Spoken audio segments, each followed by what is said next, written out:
আসসালামু আলাইকুম ওয়া রাহমাতুল্লাহি ওয়া বারাকাতুহু। ইন্নাল হামদালিল্লাহিল আকরামিল্লাযী খালাকাল ইনসানা ওয়া কাররামা ওয়া 'আল্লামাহু মিনাল বায়ানি মা লাম ইয়া'লাম। ফাসুবহানাল্লাযী লা ইহসা ইমতিনানুহু বিল লিসানি ওয়া লা বিল কলাম। নাশহাদু আল লা ইলাহা ইল্লাল্লাহু ওয়াহদাহু লা শারীকা লাহু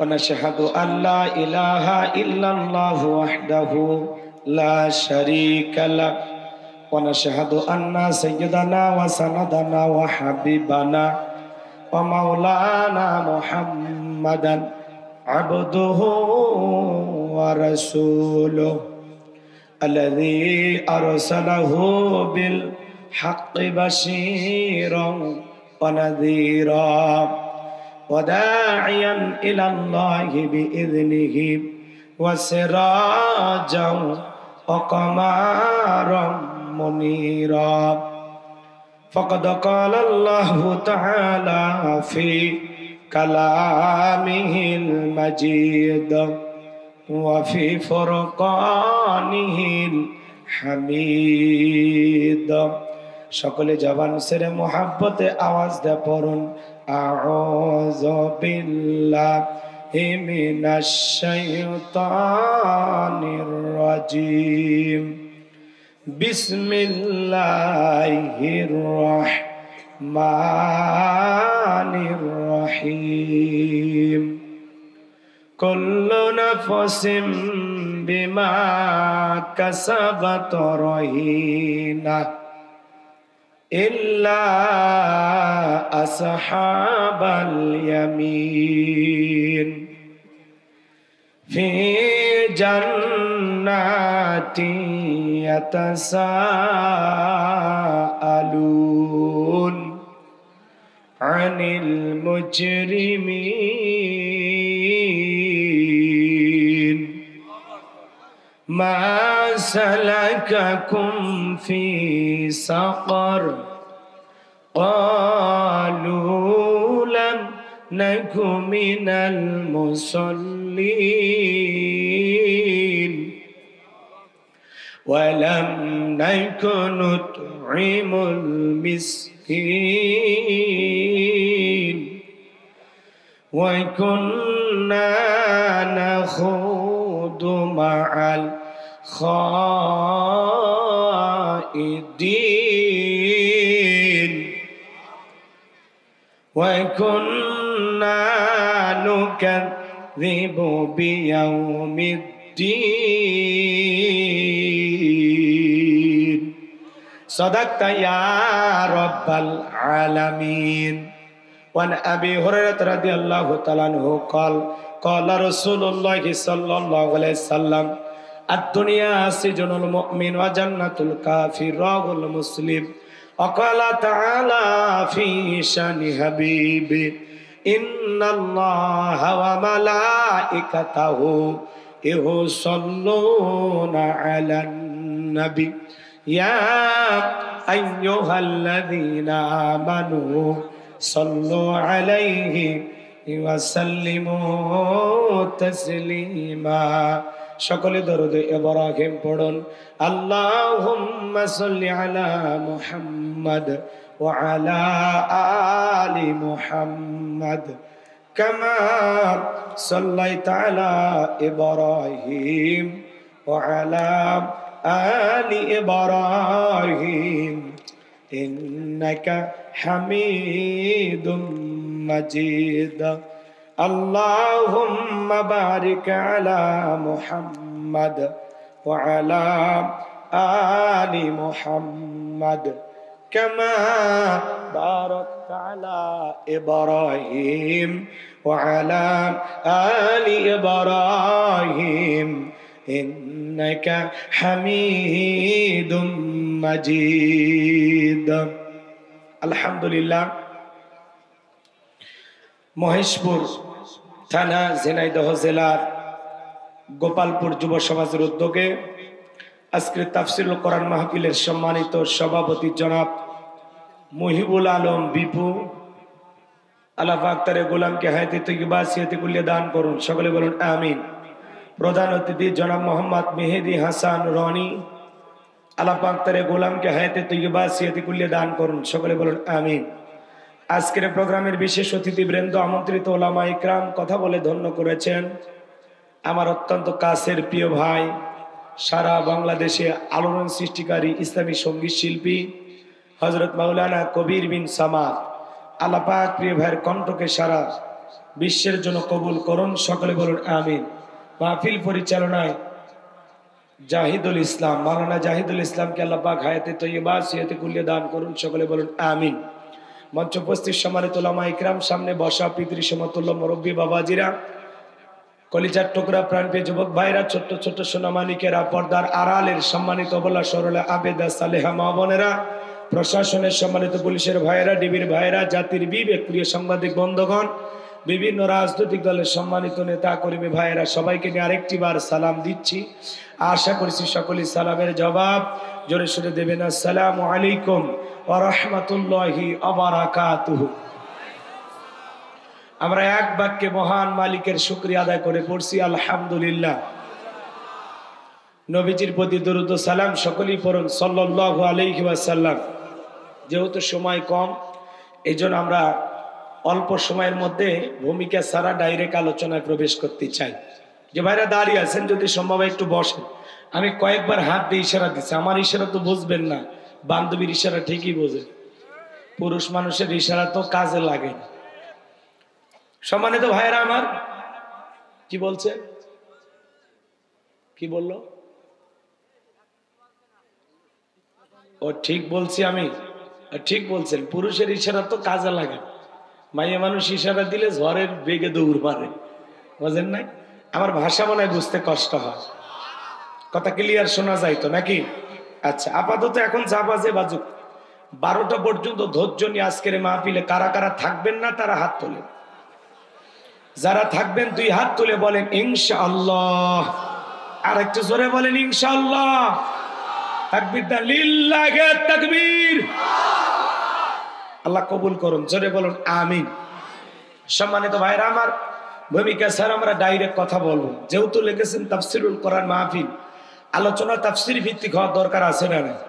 আমি কথা বলবো পবিত্র কোরআনুল কারীমের 74 নাম্বার সূরা। একটু কথা বলতে হবে আমার সাথে। আমি করবো ওয়াজ, আপনারা দেবেন আওয়াজ, জবাব দিবেন ঠিক ঠিক। আলোচনা হবে কমপ্লিট, শ্রোতাদের স্পিরিটে বারে বক্তার হিট, আলোচনা হবে জায়গা মতো ফিট। আগে বলতাম কিছু আজ প্যান্ডেলে, কিছু আজ অ্যাঙ্গেলে, এখন আর অ্যাঙ্গেলে না, যা বলবো সব ডাইরেক্ট।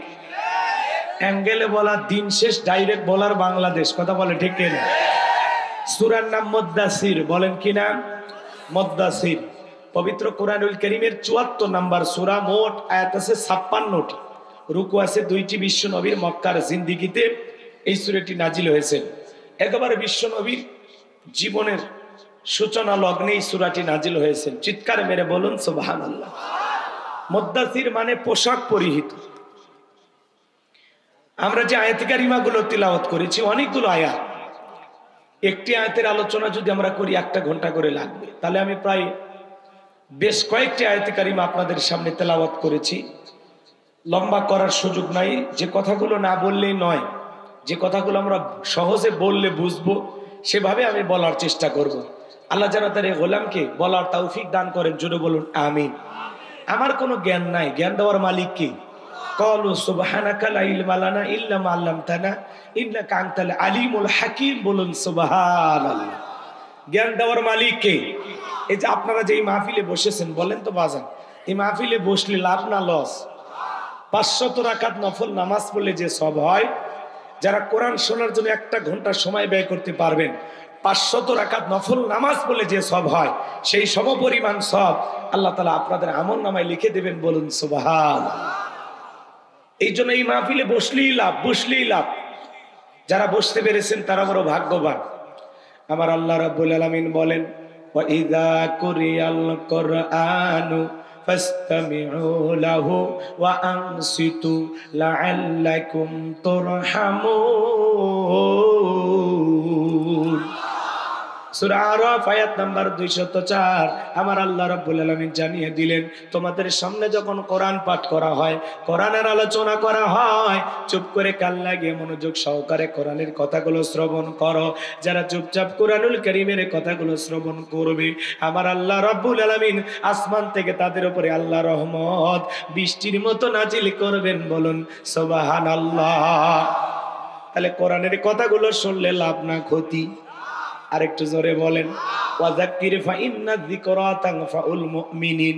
সূরা জারিয়ার 55 নম্বর আয়াত আল্লাহ ডেকে বলেন, যারা আমার মুমিন বান্দা তাদের সামনে যখন কোরআন দিয়ে ওয়াজ করা হয়, কোরআন থেকে উপদেশ দেওয়া হয়, এই কথাগুলো শোনার পরে আমার মুমিন বান্দাদের উপকারে আসবে। বলুন সুবহানাল্লাহ।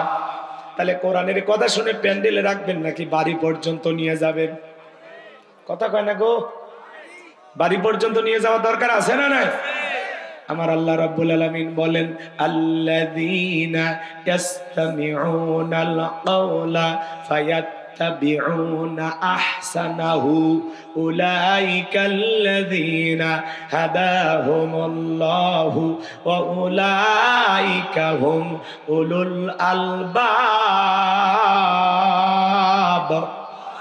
সূরা জুমার আয়াত নাম্বার 18 আল্লাহ রাব্বুল আলামিন বলেন, যারা মনোযোগ দিয়ে কোরআনের কথাগুলো শ্রবণ করে, এখান থেকে যেটা উত্তম কথা, ভালো কথা, সেটা আমল করার নিয়তে গ্রহণ করে, যারা ভালোটা উত্তমটা গ্রহণ করে, আমার আল্লাহ রাব্বুল আলামিন বলেন, উলাইকাল্লাযীনা হাদাহুমুল্লাহু, আমি আল্লাহ পাক তাদের জন্য হেদায়েতের রাস্তাটাকে সহজ করে দেব। ওয়া উলাইকা হুম উলুল আলবাব। কোরআন থেকে কেবলমাত্র তারাই উপদেশ গ্রহণ করে যারা হলো বুদ্ধিমান। সুবহানাল্লাহ বলে।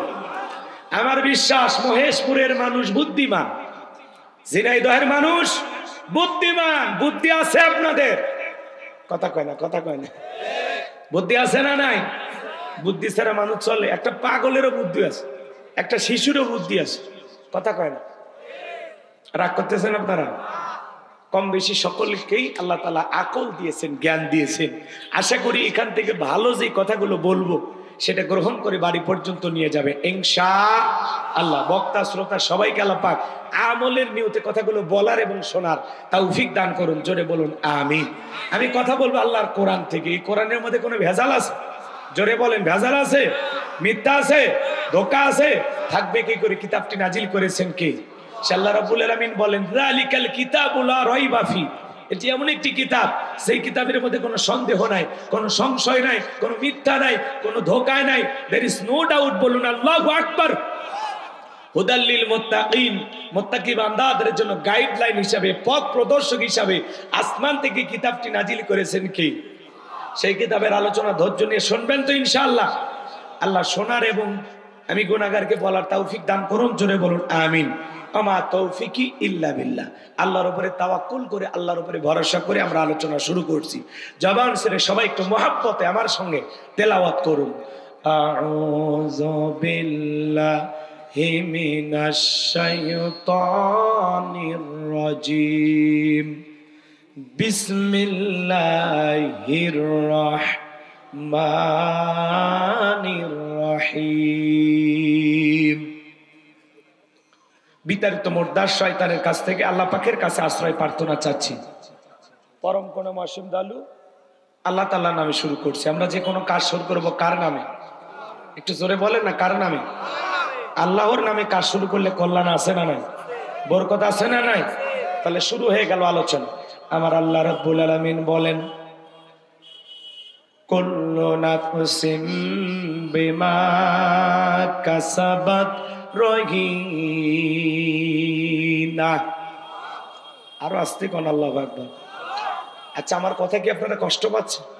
ওয়ারাব্বাকা ফাকাব্বির, তাকবীর হবে রবের নামে, স্লোগান হবে রবের নামে। যেই জমিনে আল্লাহর শ্রেষ্ঠত্ব বরত্ব ঘোষণা করা হয়, সেই জমিনে কখনো শয়তানি শক্তি টিকতে পারে না।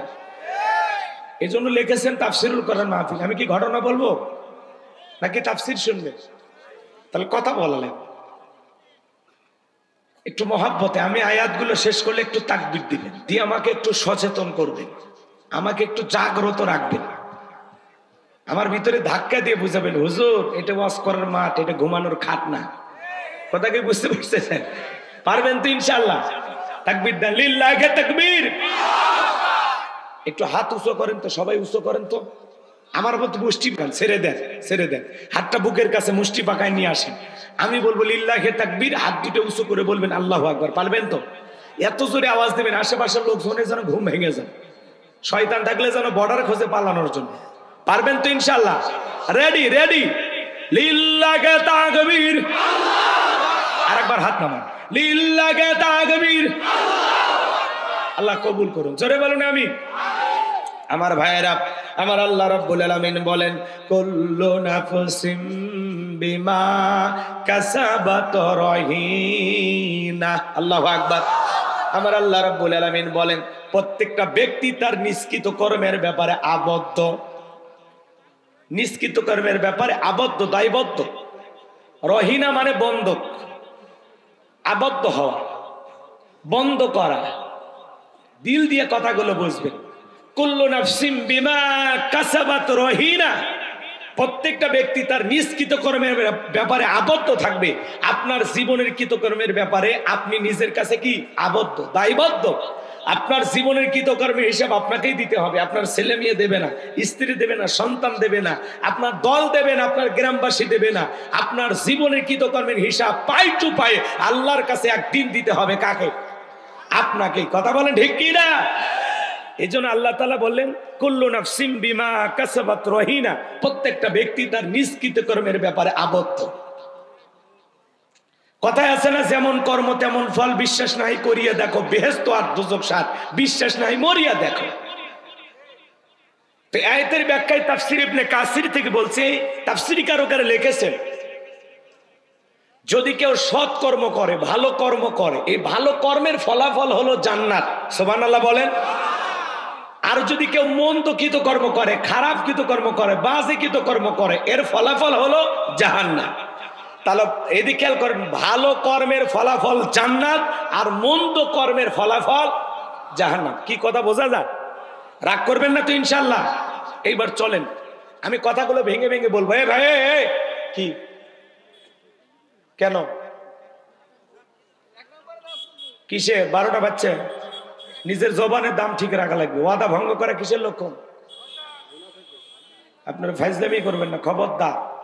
আর যদি উঠে যান আমি 30 সেকেন্ড চোখ বন্ধ করে চলে যাব। কয়জন যাবেন যান। ওটা বাসা করলে পরিবেশ নষ্ট হয়। 1 ঘন্টা পেশাব আটকাইতে পারেন আপনি পুরুষ, পেশাব লাগবে ঝিনাইদহ, পেশাব করবেন যায় যশোর, তাহলে মোটামুটি চলে। কথা কান। 1 ঘন্টা পুরুষ পেশাব আটকাতে পারে না। আমি রংপুরে ওয়াজ করলাম, এক মুরব্বী চাচা কই দাদি যে তুমি ওয়াজ করো, পেশাব লাগলে লঙ্গিত পেশাব করো। চাচা তাহলে তো চাইছি খেপে যাবে। কয় না হুজুর এমন ওয়াজ ধরছে, ওটার কায়দা ছিল না, জাগাতি কাম সারছে। কথা কি বুঝছে? এই জন্য পুরুষ হন। কথাগুলো খুব মনোযোগ দিয়ে শুনবেন, তাহলেই ভালো লাগবে। কোরআন টু কোরআন আলোচনা হবে। আমার কবির ভাই আপনাদেরকে অনেক সঙ্গীত শোনাইছে, অনেক গান শোনাইছে, শুনছেন না? আমি আর 2-1টা গান না বললাম, আমি আজকে শুধু আলোচনা করব। ঠিক আছে তো ইনশাআল্লাহ? আচ্ছা, এক ভাই গান গাইছেন, আমি আজকে শুধু তাফসীর করব। কি কি তাই না? সময়টাকে কাজে লাগাইতে হবে। আমি আগেই বলছি সময়টাকে কাজে লাগাইতে হবে। প্রত্যেকটা আয়াতের অর্থ খালি কান খাড়া করে শোনেন, ভালো লাগবে ইনশাআল্লাহ। কথা তো আমার না, কথা আল্লাহ। কুল্লু নাফসিম বিমা কাসাবাত রহিনা, প্রত্যেকটা ব্যক্তি তার নিষ্কৃত কর্মের ব্যাপারে আবদ্ধ, দায়বদ্ধ। আপনার জীবনের কৃতকর্মের হিসাব আপনাকেই দিতে হবে। কার কাছে? দিনের আলোতে, রাতের আধারে, গোপনে প্রকাশে যা করতেছেন প্রত্যেকটা কৃতকর্মের হিসাব আল্লাহ তাআলার কাছে দিতে হবে। এই যে ক্যামেরা দিয়ে আমার আলোচনা রেকর্ড করা হচ্ছে, 6 মাস পরে এই ক্যামেরার যদি মেমোরি থাকে, বলেন তো বাজান এই আলোচনা শোনা সম্ভব কিনা? তো মানুষ যদি দুনিয়ার ক্যামেরার মধ্যে এত কথা ধারণ করতে পারে, এই বুদ্ধি যদি মানুষের মাথার মধ্যে থাকতে পারে, আপনাকে আমাকে কন্ট্রোল করার জন্য আল্লাহরও ভিডিও আছে না নাই? সিসি ক্যামেরা আছে না নাই? কিরামান কাতিবিন ইয়ালামুনা মা তাফআলুন, সম্মানিত 2 জন লেখক ফেরেশতা, এদের নাম কিন্তু কিরামান কাতিবিন না, এরা হলো সম্মানিত 2 জন লেখক ফেরেশতা। আপনি যত ভালো কাজ করবেন, ডান কাঁধে থাকার ফেরেশতা আপনার ওই নেক আমল লেখে। এই যে এই জায়গায় বসে ওয়াজ শুনতেছেন, নেক আমল লিখতেছে। আবার এই মুহূর্তে যারা সিনেমা হলে মনিহারে ছবি দেখতেছে,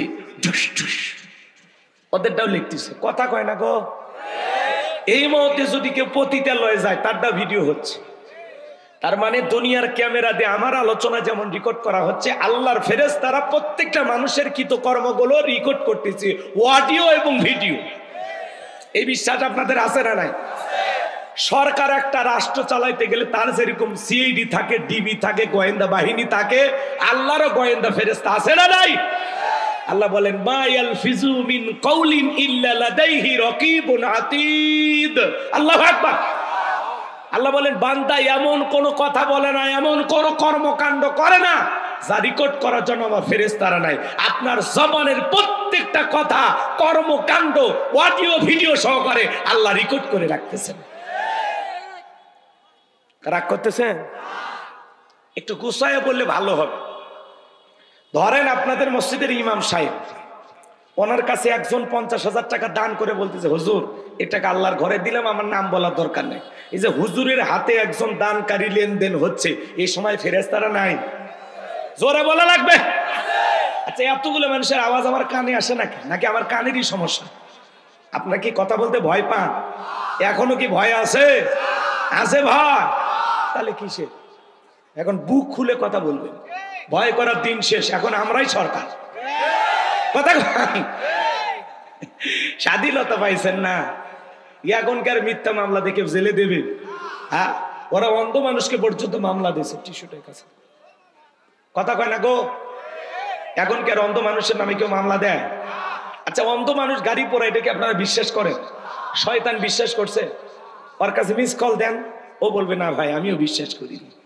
কথা কন ঠিক কিনা? সম্মানিত ভাইয়ের আমার দিল দিয়ে কথাগুলো বুঝবেন। আপনার যারা মসজিদের ইমাম সাহেব, তার কাছে 50,000 টাকা একজন দান করলো, বলেন তো বাজান ওই সময় ফেরেশতা ওই জায়গায় আছে না নাই? ওইটা ভিডিও হয়েছে কিনা, রেকর্ড হয়েছে কিনা? ইমাম সাহেব যদি এখন মনে করে যেই বেতন দেয় এতে তো আমার দিন যায় না, 50,000 টাকা ইমাম সাহেব যদি নিজের ব্যক্তিগত মনে করে খরচ করে, আল্লাহর ফেরেশতারা বলবে ইমাম মানুষ অনেক কষ্ট করে, 50,000 টাকা খাইছে, ওইটা লেখার দরকার নাই। কি বলেন? ইমাম সাহেবের বেলা হুজুরে ছাড় দেবে? হুজুরকে ফেরেশতা ছাড় দেবে? ইমাম সাহেব যদি এটা মসজিদের কাজে লাগায়, এটা উদাহরণ দিচ্ছি, কোন ইমাম এরকম খায় না, ইমামেরা ভালো মানুষ। আল্লাহু আকবার কর। এটা উদাহরণ মানুষকে বোঝানোর জন্য।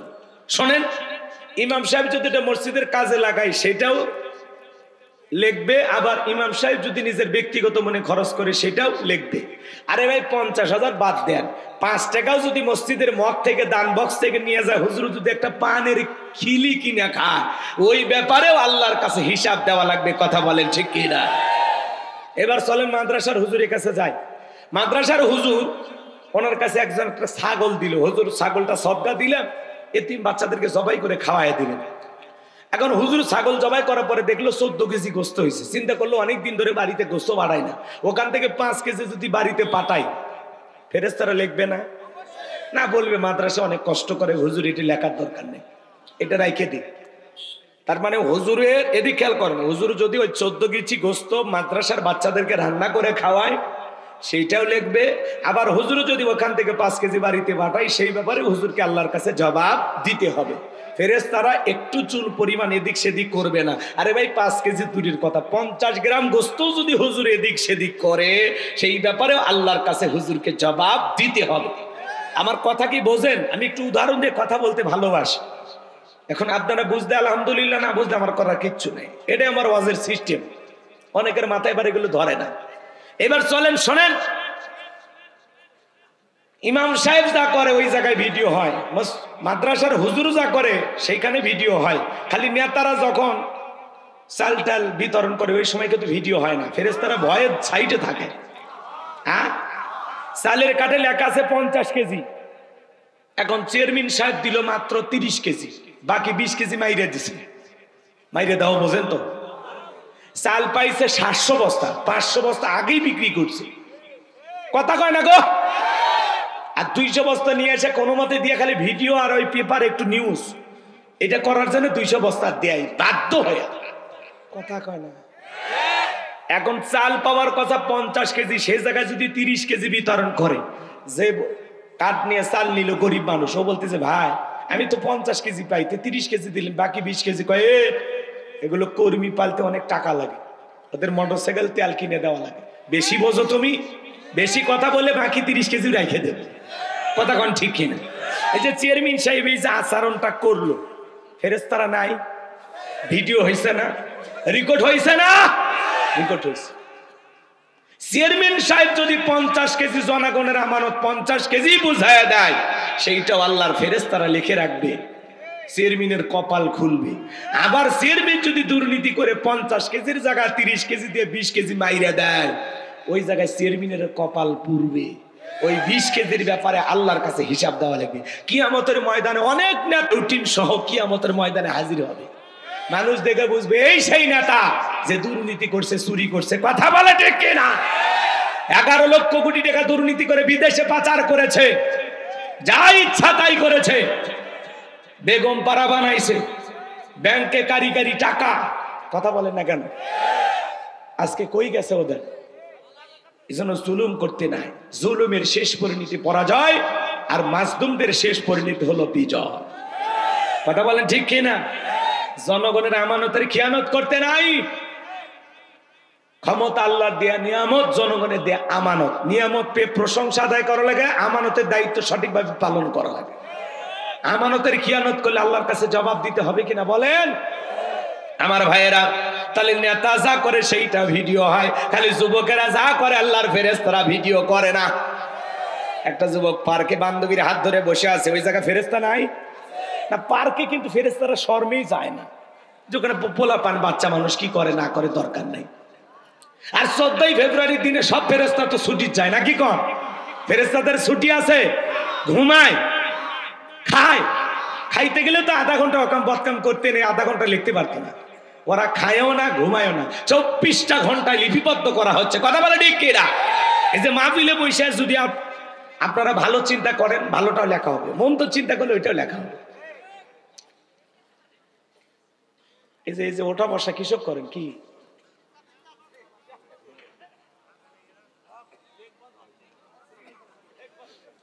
আচ্ছা, তাফসির বোঝেন? তাফসির মানে কি? তাফসির মানে কি বোঝেন? আমি আপনাদেরকে একটা আয়াত তিলাওয়াত করে এটা একেবারে খুলে স্পষ্ট করে একটা সহি ধারণা আপনাদের মাথার ভিতরে ঢুকাবো। কথা কি বুঝতে পারতেছেন?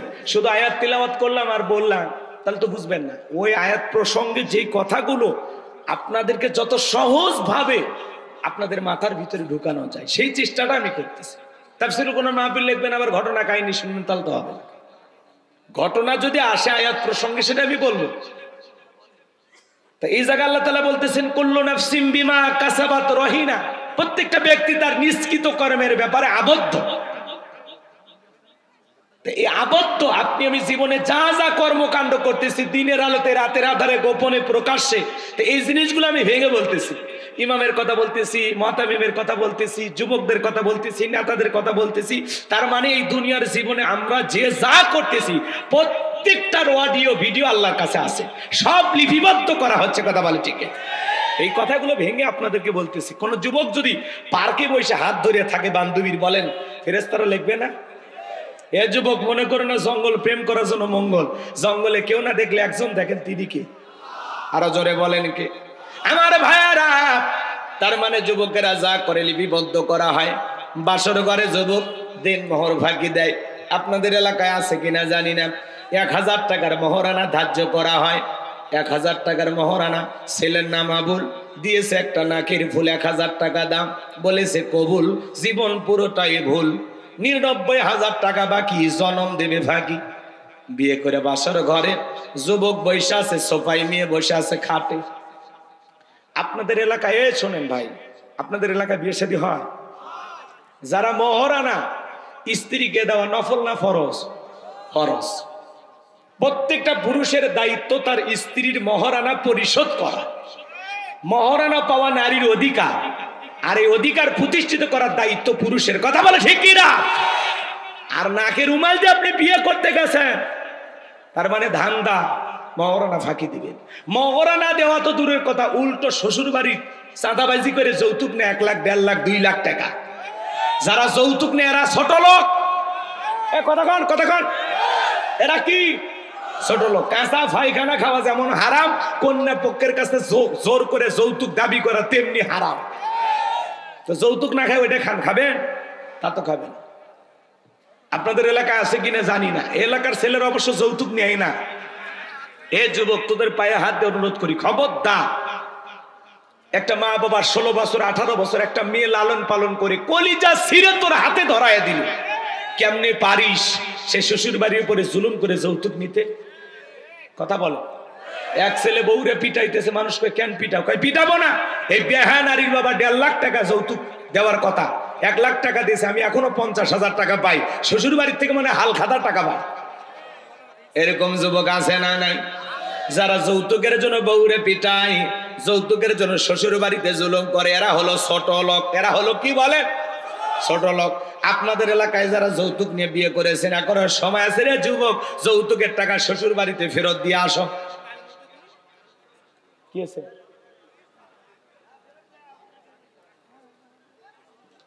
চাচা সমস্যা? যৌতুক নেওয়া করলে সমস্যা নাকি? এগুলোরও ঝামেলা আছে।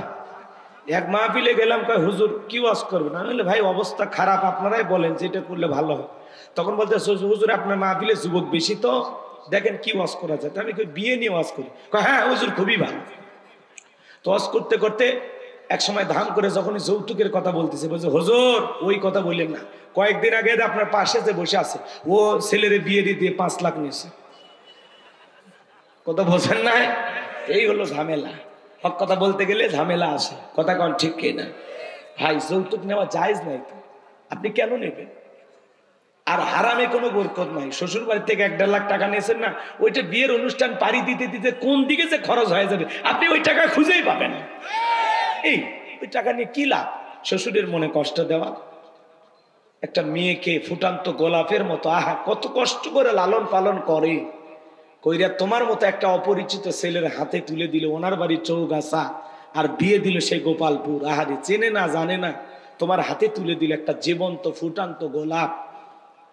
ওর মা বাবা ওর খেদমত নিতে পারলো না, সারাটা জীবন এই নিয়ে তোর খেদমত করবে, তোমার পরিবারের খেদমত করবে। এ যুবক, তোমার পোশাক আশাক পরিষ্কার করবে, তোমার জন্য রান্না করবে, তোমার সন্তান গর্ভে ধারণ করবে, সারাটা জীবন সে তোমার জন্য উপকার করবে। ওর মা বাবা তো কিছুই পাইল না, পারলে তো শ্বশুরকে আর একটা মোটরসাইকেলে দেওয়া দরকার। আব্বা যে জিনিস আমারে দিয়েছেন। কথা কয় না, কথা কয় না। রাগ করেছেন মনে হয় আপনারা। আল্লাহ আমাদের সবাইকে সঠিক বুঝ দান করুন, জোরে বলুন আমিন। লম্বা আমি করবো না ভাইয়েরা আমার। বাসর ঘরে বৈশা আছে, স্ত্রী ডেকে বলে স্বামী কাছে আসো না। কেন? বলে না কাছে যাওয়া যাবে না। কেন? হুজুর বলেছে মহরানা পরিশোধ না করে স্ত্রীকে স্পর্শ করা যাবে না। মেয়েটা টেনশনে পড়ে গেল। স্বামী তোমার কাছে কি টাকা নাই? বলে না টাকা নাই। টাকা থাকলে কি আমি এর জায়গায় বসে থাকি? তো হুজুর কি আর কিছুই বলে নাই? হুজুর বলেছে বউ যদি মাফ করে দেয়, প্রথম দিনে আপনার বউ 1 লাখ টাকা মাফ করে দিবে, এরকম ডিল কারো আছে? হ্যাঁ, এটা মাফ করে নেওয়া না ব্ল্যাকমেল করা। ট্যাপে ভাইলে মাফ নাইতেছে। মেয়েটা তো ইচ্ছা করে মাফ করেনি। মেয়ে চিন্তা করলো বাপ মা গরু ছাগল জবাই করে 300 মানুষকে খাওয়াইয়া শ্বশুর বাড়িতে পাঠাইতে, স্বামী যদি কাছে না আছে ও 7-8 টাকা দিয়ে কি করবে? তখন বাধ্য হয়ে মাফ করে দেয়। এই সময় ফেরেশতারা ভিডিও করছে কিনা, রেকর্ড হয়েছে কিনা? বাঁচার উপায় নাই রে যুবক। এখন যারা বিয়ে করেছো মহরানা পরিশোধ করো, যে কয় টাকা বাকি আছে আগে ওইটা পরিশোধ করো, কিছু দিয়ে মাফ নাও। একবারে 1 লাখ টাকা কেউ মাফ করে দেয়, 50,000 টাকা বউকে দেন, দিয়ে বলেন সোনা বাকি 50,000 টাকা 2 মাসের মধ্যে দিয়ে দেবো, আপাতত মাফ করে দিয়ে জীবন শুরু করি। কথা ক্লিয়ার? আর যারা মহারানা না দিয়ে স্ত্রীকে সারাটা জীবন এইভাবে ঘর সংসার করে যাবেন, কঠিন কিয়ামতের ময়দানে জিনাকারী নারী পুরুষের কাতারে আল্লাহ তাআলা আপনাকে দাঁড় করাবে। এখনো সময় আছে, সাধ্য অনুযায়ী সামর্থ্য অনুযায়ী যতটুকু পারেন বইয়ের মহারানা পরিশোধ করে দেবেন ইনশাআল্লাহ। আল্লাহ বোঝার তৌফিক দান করুক, জোরে বলুন আমিন।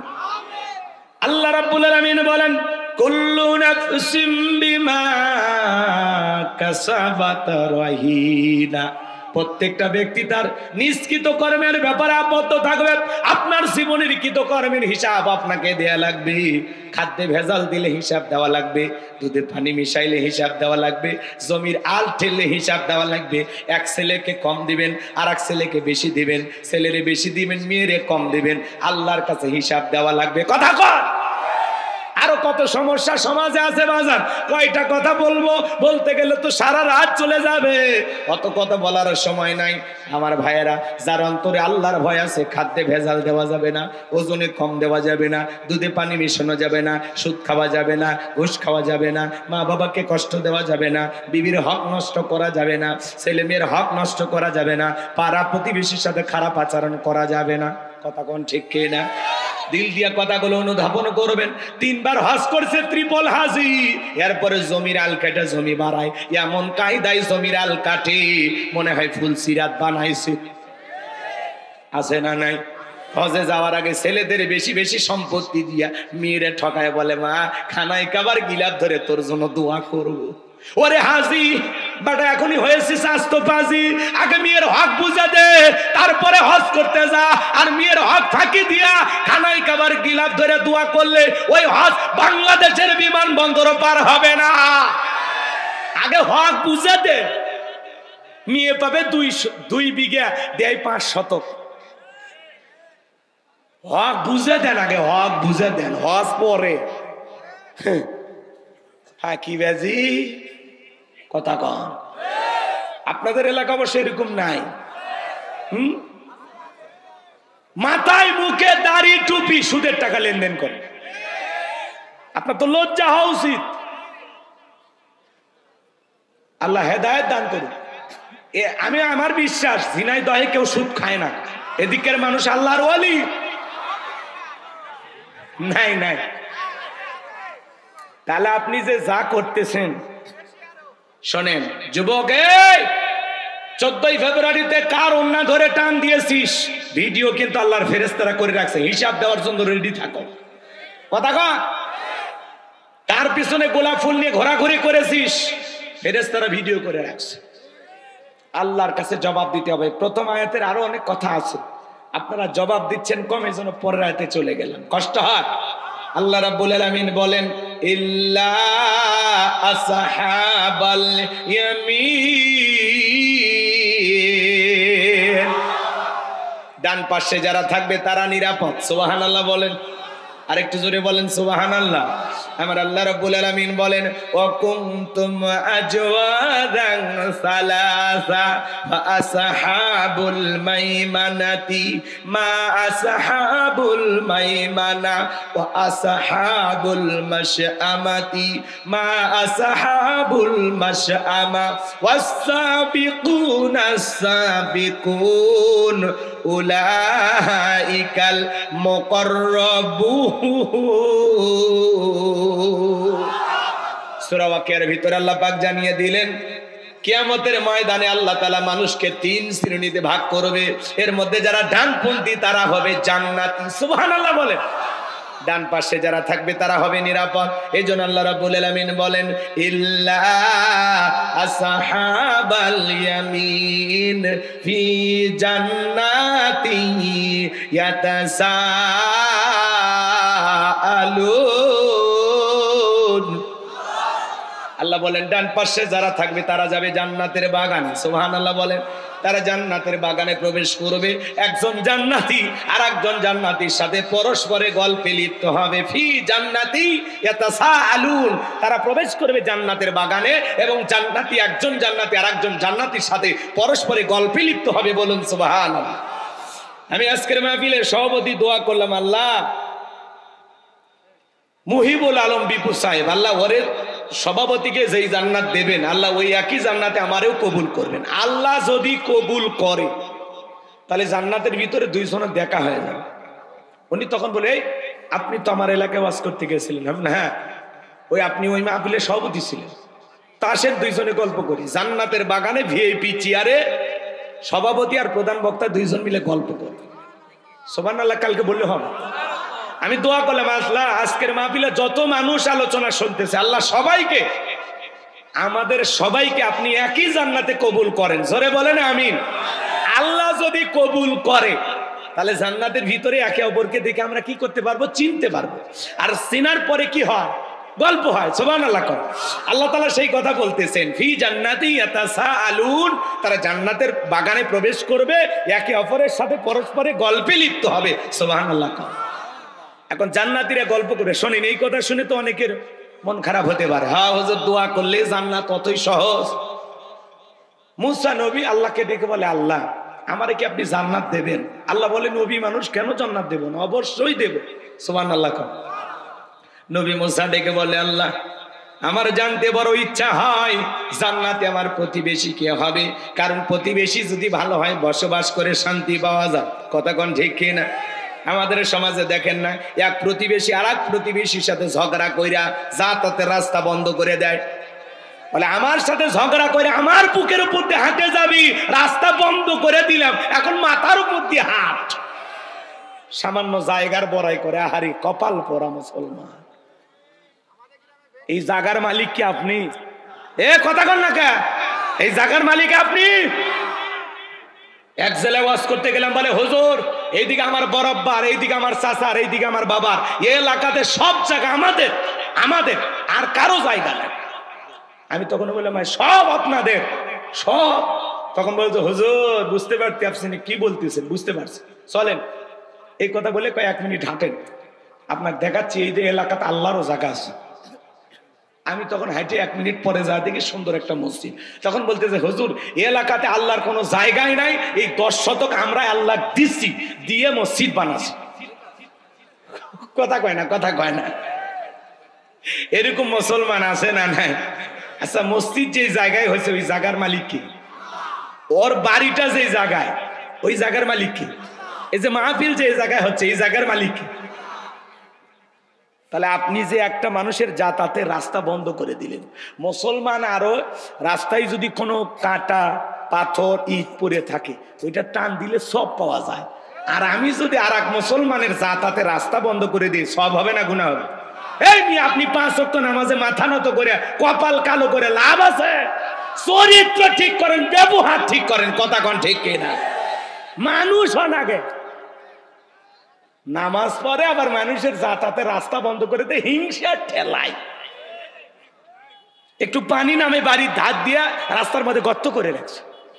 আমার বাড়ির ধার দিয়ে আমি পানি নামতে দেব না। মহেশপুর এলে টুকিটাকি ঝামেলা হয় না, না এলাকায় হয় না ভাইলে ঝামেলা আছে? নাই নাই, এলাকাত নাই। ওটা আমি আমার এলাকার কথা বলতেছি। এলাকার কথা বলে মার খাবো নাকি? হইলে মানিয়ে নেন, তাহলে বুঝে যাবেন বাস্তবে মিলিয়ে যাচ্ছে। হুজুর আর কেউ মারবে না, ব্যাটটা আসল। আমার ভাইয়েরা দিল দিয়া কথাগুলো বোঝার চেষ্টা করবেন। আমি গুনাহগার সে কথা বলে যাই। আল্লাহ নবী মুসা আলাইহিস সালাম ডেকে বলেন, আল্লাহ জান্নাতে আমার প্রতিবেশী কে হবে আমি জানতে চাই। প্রতিবেশী ভালো হলে বসবাস করে শান্তি পাওয়া যায়। কথা বলেন ঠিক কি না? আর প্রতিবেশী খারাপ হলে বসবাস করে শান্তি পাওয়া যায় না। নবী মুসা ডেকে বলে, আল্লাহ জানতে চাই আমার প্রতিবেশী কে হবে। জান্নাতে আর প্রতিবেশী নিয়ে তো মারামারি হবে না, হবে কি? কোনো ঝামেলা হবে না। নবী মুসা জানতে চায়। আল্লাহ ডেকে বলে, পয়গম্বর তোমার সাথে জান্নাতে থাকবে যে, তোমার সঙ্গী হবে যে দুনিয়াতে বর্তমানে একজন কসাই সে। নবী মুসা ডেকে বলে, আল্লাহ দুনিয়ার এত মানুষ থাকতে কসাই কেন আমার সাথে জান্নাতে যাবে? জানতে বড় আগ্রহ হয় আমার। আল্লাহ ডেকে বলে, নবী মুসা সবই যদি আমি বলে দেই তাহলে তোমার দায়িত্বটা কি? কেন জান্নাত দিলাম? জানতে হলে কসাইয়ের কাছে তোমাকে যেতে হবে। আল্লাহু আকবার বলে। ঘটনা বলা মূল উদ্দেশ্য না বাজান, সামনের দিকে যাই গেলে আপনারা বুঝতে পারবেন কেনই বা বললাম। নবী মুসা এবার ওই বাজারে চলে গেল। কসাই সুন্দর করে গোশত বিক্রি করে বাড়ির পথে রওনা করেছেন। আল্লাহ নবী মুসা আলাইহিস সালাম ডেকে বলে, কসাই রে আমি যদি তোমার বাড়ির মেহমান হই তোমার কি কোনো আপত্তি আছে? বলে না। এইবার নবী মুসাকে সঙ্গে নিয়ে কসাই তার বাড়িতে চলে গেলেন। সুন্দর করে গোশত রান্না করার পরে বাটির মধ্যে গোশত নিয়ে তার জনম দুঃখিনী মা অন্ধ চোখে দেখতে পারে না, মায়ের মুখে তুলে তুলে খাওয়ায়। খাওয়া শেষে দুঃখিনী মা 2টা হাত তুলে দোয়া করে বলে, আল্লাহ এই জামানার মুসা নবী যেই জান্নাতে থাকবে আমার ছেলেটাকেও আপনি একই জান্নাতে কবুল করে নিও। আল্লাহ গো, জামানার নবী মুসা যেই জান্নাতে থাকবে ওই একই জান্নাতে আমার সন্তানটাকে তুমি জায়গা করে দিও। মহিলা দোয়া করলেন, ছেলেটা নবী মুসার কাছে চলে আসলেন, ডেকে বলে, এই যুবক, একজন মহিলা দোয়া করলো, কে? বলে আপনি কিছু মনে করবেন না, ওইটা আমার মা, প্রতিদিন আল্লাহর কাছে দোয়া করে, আল্লাহ গো এই জামানার নবী মুসা যেই জান্নাতে থাকবে আমার ছেলেটাকে সে একই জান্নাতে কবুল করে নিও। আপনি বলেন, কই জামানার নবী মুসা আর কই আমার মতো সামান্য কসাই আল্লাহকে এই দোয়া কখনো কবুল করতে পারে? নবী মুসা ডেকে বলে, কসাই রে, আমি হলাম জামানার নবী মুসা, আর তোমার মায়ের দোয়া আল্লাহ কবুল করেছেন। আমি যেই জান্নাতে থাকবো সেই জান্নাতের পাশের ফ্ল্যাটে আল্লাহ তোমাকে থাকার জায়গা করে দেবে। তোমার মায়ের দোয়া কবুল হয়েছে, মায়ের দোয়ার কারণে সন্তান জান্নাতি হয়ে গেল নবী মুসার সাথে। সেই মায়ের সাথে ভালো ব্যবহার করার দরকার আছে না নাই? আপনাদের মা বাবা আছে না নাই? আজকে সমাজের সবচাইতে বেশি অবহেলিত হলো মা বাবা, সন্তানদের দ্বারা লাঞ্ছনা গঞ্চনার শিকার হলো মা বাবা। কথা কন, কথা কন। এই জন্য আল্লাহ বলেন, ওয়াকাদা রাব্বুকা আল্লা তা'বুদু ইল্লা ইয়াহু ওয়া বিল ওয়ালিদাইনি ইহসানা। আল্লাহ বলে আমার ইবাদত করো, আমার গোলামি করো, আমার ইবাদতের সাথে কাউকে শরীক করো না। আমার ইবাদতের পর তোমাদের দায়িত্ব হলো মাতা পিতার সাথে খেদমত করা, তাদের সাথে উত্তম আচরণ করা। এ যুবক ভাই, তোমাদের পায়ে হাত দিয়ে অনুরোধ করে বলে যায়, এই দুনিয়ার জমিন আজকে 95% পরিবারে মা বাবা নির্যাতন জুলুমের শিকার। অধিকাংশ সন্তানেরা মা বাবাকে অবহেলা করে। তুমি কি জানো রে যুবক, মা বাবার দোয়ার কত দাম তুমি কি জানো? আমি হুজুর দোয়া করলে কবুল হইতে পারে, না হইতে পারে, কিন্তু তোমার মা বাবা যদি তোমার জন্য দোয়া করে, এই দোয়া কখনো আল্লাহ তাআলা ফেরত দেবে না। কথা বলেন ঠিক কি না?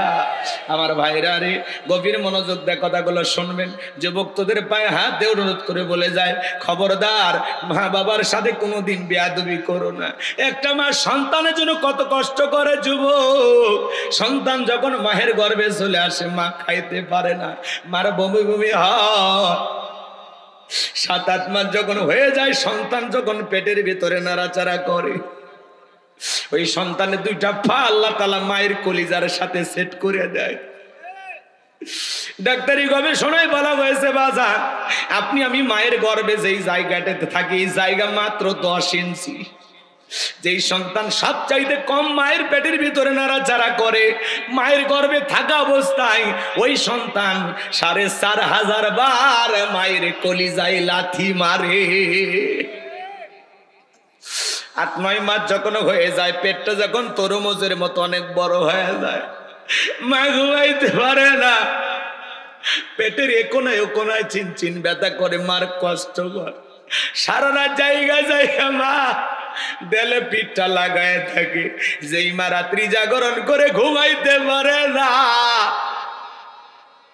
আমার ভাইয়েরা, যেই মা রাত্রি জাগরণ করে ঘুমাইতে পারে না, সারা রাত জায়গা নফল নামাজ বলে যে সব হয়, মায়ের আমল নামায় আল্লাহ সেই সব লিখে দেয়। সন্তান যখন ডেলিভারির সময় হয়ে আসে, আমার ভাইয়েরা, দক্ষিণী মা বাবার 2টা পা জড়াইয়া কান্না করে। মায়ের চোখের পানি যখন বাবার পাকে স্পর্শ করে, বাবা ঘুম থেকে জাগ্রত হইয়া ডেকে বলে, বিবি এত রাত্রিবেলায় কেন তুমি কান্না করো, কি হয়েছে তোমার? মা ডেকে বলে, স্বামী দীর্ঘদিন আপনার সংসার করলাম, ভুল বেয়াদবি মাফ করে দেবে। আমি আমার সন্তানটাকে জন্ম দেওয়ার জন্য বাবার বাড়িতে চলে যাব। ও স্বামী, আপনার সংসারের চাবি বুঝায় নেন, বেঁচে থাকলে আবারও দেখা হবে। এই কথা বলে মা দাইমার ঘরে চলে যায়। প্রসবের যাতনায় মা দাঁত মুখ কামড়ায়, চোখের পানি ছেড়ে দিয়ে কাঁদে। হে যুবক, একটা সন্তান ডেলিভারি করতে গিয়ে কত কষ্ট হয়, কত ব্যথা হয়, দুনিয়ার মা সারা কেউ বুঝবে না। নবীর এক সাহাবী মাকে কাঁধে করে নিয়ে খানায় কাবা তওয়াফ করে। নবী বলে, সাহাবী বড় ভালো কাজ করতেছ। সাহাবী ডেকে বলে, হুজুর আমি যে আমার মাকে কাঁদে করি না খানায় কাবা তওয়াফ করলাম, আমি কি আমার মায়ের হক আদায় করতে পেরেছি? বিশ্বনবী রেখে বলেন, সাহাবী, আল্লাহ যদি তোমাকে কিয়ামত পর্যন্ত হায়াত দেয় আর তুমি যদি তোমার মাকে কাঁদিনে খানায় কাবা তওয়াফ করো, তোমার মা তোমাকে জন্ম দেওয়ার সময় প্রসবের যাতনায় আ শব্দ করেছিল, ওই একটা আ শব্দের হক দুনিয়ার কোন সন্তান আদায় করতে পারবে না। এই জন্য নবীজি বলেছেন, ওমা জান্নাতুকা ওয়া নারুকা, তোমার পিতামাতাই তোমার বেহেশত, তোমার পিতামাতাই তোমার দোজখ। যুবক রে, যারা মা বাবার মনে কষ্ট দিয়া বাড়ি থেকে তাড়ায়া দেয়, বৃদ্ধাশ্রমে পাঠাইয়া দেয়, ও মা বাবাকে তাড়াইয়া দেয় নাই, নিজের ভাগ্য থেকে জান্নাত তাড়িয়ে দিয়েছে। যত বড় ইমাম হন, বক্তা হন, শিক্ষিত মানুষ হন, যদি মা বাবার মনে কষ্ট দিয়ে থাকেন, ছাড় পাওয়ার সুযোগ নাই। একটা 2013 সালে পত্রিকা একটা কলম পড়েছিলাম বিশ্ব মা দিবস উপলক্ষে। ছেলেটার নাম ছিল আব্দুল মালেক। ছোটবেলায় চোখে দেখতে পারতো না, চোখ দিয়ে ঝাপসা ঝাপসা দেখতো, চোখ দিয়ে পুষ পড়তো, পানি পড়তো। দুঃখিনী মার সন্তানটাকে ডাক্তারের কাছে নিয়ে গেল। ডাক্তার চোখটা পরীক্ষা নিরীক্ষা করে বলে, আপা, আপনার ছেলের যে অবস্থা, চোখটা অপারেশন করা ছাড়া ভালো হওয়ার কোনো সম্ভব নাই। এমন একটা অ্যামাউন্টের কথা বললেন। মহিলা কাঁদে আর দেখে বলে, ডাক্তার ভাই, এত টাকা পাবো কোথায়? ছেলের তো বাবা নাই। ছেলে যদি বড় হয়ে অন্ধ হয়ে যায়, স্বামীরেও হারাইলাম, সন্তান বড় হয়ে অন্ধ হলো, তাহলে আমার জীবনের কি বা হলো? ও ডাক্তার ভাই, আমি যদি দুইটা চোখ আমার ছেলেকে দিয়ে দেই, তবে কিনা? বলে, আপা, এও সম্ভব। আমার ভাইয়েরা, দিল দিয়ে কথাগুলো বোঝার চেষ্টা করবেন। একবার দুঃখিনী মা সন্তানকে দুইটা চোখ দান করে দিল। ছেলেটা আস্তে আস্তে বড় হয়, পরীক্ষা দেবে। মা দুধের গিলাস নিয়ে ছেলেটার রুমের ভিতরে প্রবেশ করেছে। ছেলেটা ডেকে বলে, মা, বেশি বেশি তুমি আমার ঘরে ঢুকবা না, তোমার চোখ দিয়ে পুষ পরে, পানি পরে, মা, তোমার চোখের রোগটা আমার চোখে পার হতে পারে। দক্ষিণী মা বুকটা ফাইটা যায়, মনে কষ্ট পায়, মনের দুঃখ মনে চেপে রাখে, সন্তানকে কোনো কিছু বলে না। ছেলেটা চাকরি, আমার ভাইয়েরা পরীক্ষা দিয়ে ভালো রেজাল্ট করেছে, চাকরির সন্ধানে ঢাকায় চলে গেল। ঢাকায় গিয়ে চাকরি পাইছে, সুন্দরী মেয়ে দেখে বিবাহ করেছে। কিন্তু গ্রামের বাড়িতে দুঃখিনী মা পড়ে আছে, মায়ের আর কোনো খোঁজ খবর নাই না। বৃদ্ধ মা অসুস্থ হয়ে পড়ে গেছে, মনে হয় আর দুনিয়াতে বেশি দিন আমি বাঁচবো না। মা চিন্তা করলো, সেই ছেলেটার জন্য সোনার যৌবনটা নষ্ট করলাম, দুনিয়াতে এত কষ্ট করলাম, মরার আগে অন্তত একবার সেই ছেলের মুখটা দেখে আমি মরতে চাই। কিসে ভাই, যে আপনারা বড় অস্থির, এত অস্থির মন মানসিকতা নিয়ে মাহফিলে আসে। টিকটক দেখে 2-1 মিনিট গান শুনছেন না, হাসির কথা শুনছেন, শুনে মনে করছেন হুজুর মনে খালি ওগুলোই করে। আল্লাহ আল্লাহ আল্লাহ, মাহফিল গুলো হেদায়েতের জন্য। যারা উঠে যাচ্ছে এরা তো মা বাবার সাথে ভালো সম্পর্ক আছে বলে আমার মনে হয়। কয়, হুজুর, আমার মা বাবা যে খারাপ আপনি জানেন? মা বাবা যদি কাফেরে বেঈমানও হয়, তবু তাদের সাথে খারাপ আচরণের কথা ইসলাম বলে নাই। আপনার মা বাবা আপনারে ঠকাইলে সেই হিসাব মা বাবা দেবে, আপনি হিসাব নেওয়ার কি? আপনাকে আল্লাহ যে দায়িত্ব দিয়েছে, রব যে দায়িত্ব দিয়েছে, সেটা পালন করে। আল্লাহ কি বলেন? অকুল্লাহুমা কওলান কারীমা, সম্মান সূচক আচরণ করো, নম্র ভদ্র হয়ে মা বাবার সাথে কথা বলো। মা বাবার দিকে গালি দেওয়া যাবে না, চোখ রাঙানো যাবে না, বাজে কথা বলা যাবে না। কারণ বাবা হলো বটবৃক্ষ, আর মা হলো সেই বটবৃক্ষের মূল শিকড়, যেখান থেকে আমাদের জন্ম হয়েছে। এই দুইটা মানুষ পৃথিবীর নিঃস্বার্থ ভালোবাসে, এদের ভালোবাসায় কোনো স্বার্থ থাকে না। এই গ্রামে যদি আমি এখন ওয়াজ বন্ধ করে যাই, প্রত্যেকটা পরিবারে খবর নেই, দেখবেন অধিকাংশ মা বাবা সন্তানদের বিরুদ্ধে পাহাড় পরিমাণ অভিযোগ দেবে। কথা বলেন না?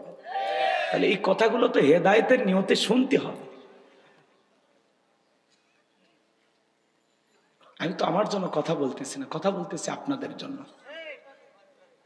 আমার মা বাবার সাথে আমার আচরণ অনেক ভালো, তারাই উল্টো আমারে ঝাড়ি দেয়। আমি আজ পর্যন্ত তাদের ঝাড়ি দিতে পারি না, কারণ ইসলাম আমাকে সেই অনুমতি দেয়নি।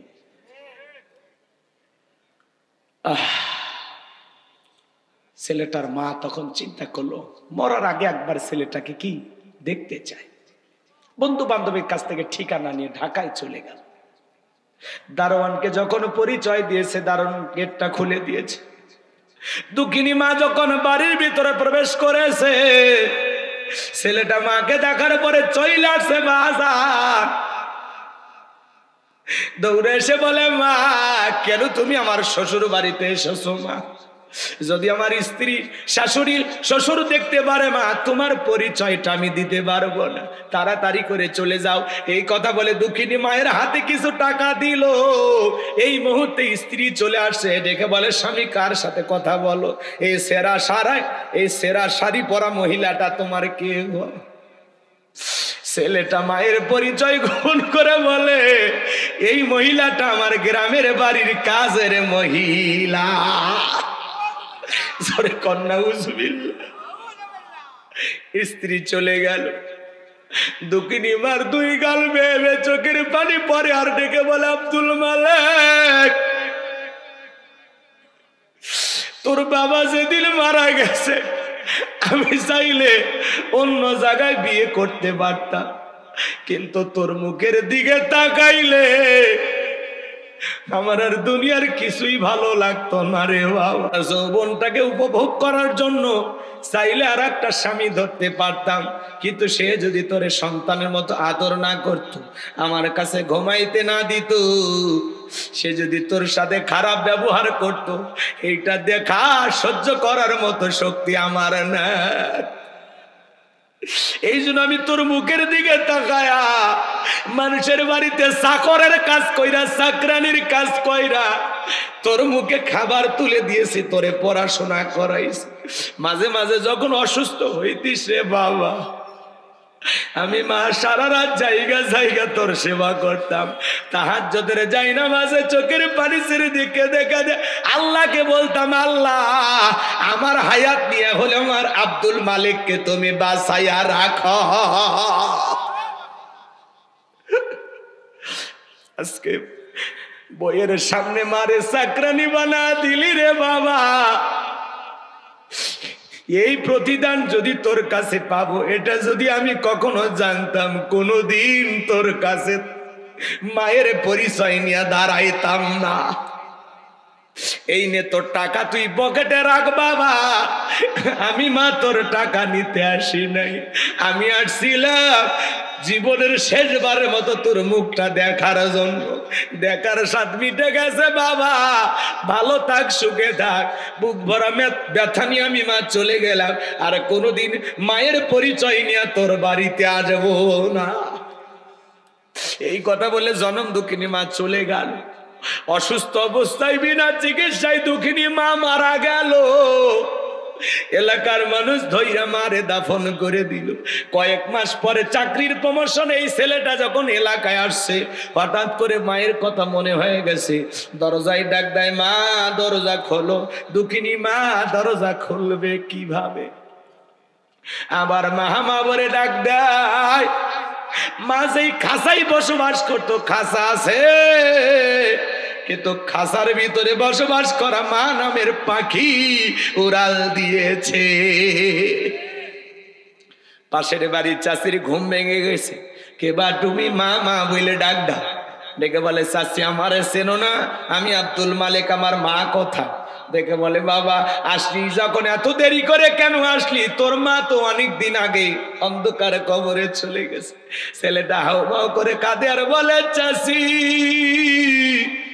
বলেন না আমার দুঃখিনী মার কবরটা কোথায়? এইবার যখন মার কবর দেখা দিয়েছে, মার কবরের মাটি ধরে কান্না করেন, বলে, মা এত বড় ব্যথা দিলাম, এত কষ্ট তোর মনে দিলাম রে মা, একটা বার ক্ষমা চাওয়ার সুযোগ দিলি না। এইভাবে চলে যাবি মা, আমার জানা ছিল না রে মা, তুই আমারে মাফ করে দিস রে মা। মায়ের কবরের মাটি ধরে হাউমাউ করে কান্নাকাটি করে। চাষি ডেকে বলে, বাবা এইভাবে মা মা বলে কাঁদলে কি তোর মা কোনোদিন ফেরত আসবে? আয় আয় আমার কাছে আয়, তোর মা জীবনের একখানা চিঠি লিখে গেছে। আরে বলেছে কোনদিন যদি আমার আব্দুল মালিক আসে, মায়ের লেখা শেষ চিঠিটা আমার ছেলের হাতে দিও। মালিক কাঁদে আর বলে চাচি, ও চাচি, আমার মায়ের লেখা শেষ চিঠিটা একটু আমারে দাও। হে যুবক, একটা মা সন্তানকে জন্ম দিতে গিয়া ছোট্ট বালতির মতো এক বালতি রক্ত শরীর থেকে ঢেলে ফেলে দেয়। কত মা অজ্ঞান হয়ে পড়ে থাকে। কিছুক্ষণ পরে যখন জ্ঞান ফিরে পায়, ডেকে বলে কই আমার সোনা মানিক, আমার কোলে দাও। মা সন্তানকে কোলে নেয়, গালে মুখে চুমা খায় আর বলে বাসাদার, তোরে দেখার পরে সব কষ্ট আমি মা ভুলে গেলাম। মাঝে কত কষ্ট করে, 2-2.5 বছর বুকের দুধ পান করায়। মা বাবা ঋণ আমি কখনো শোধ করতে পারবো না। মা বাবার তুলনা তো কোনোদিন দুনিয়াতে এত কথায় শেষ করা যাবে না। মা বাবা তুলনা কোনো কিছু দিয়ে পূরণ হবে না। মা বাবা এটা আলাদা একটা নিয়ামত। হে যুবক, সেই মা বাবার মনে কখনো কষ্ট দেওয়া যাবে না। কোন কোন যুবক আছেন মাতা পিতার খেদমত করে তাদের দোয়া নিয়ে জান্নাতে যেতে চান? 2টা হাত তুলে দেখান। আল্লাহ আমাদের সবাইকে পিতা মাতার খেদমত করার তৌফিক দান করুন। জোরে বলুন আমিন। আর একটু জোরে বলেন আমিন।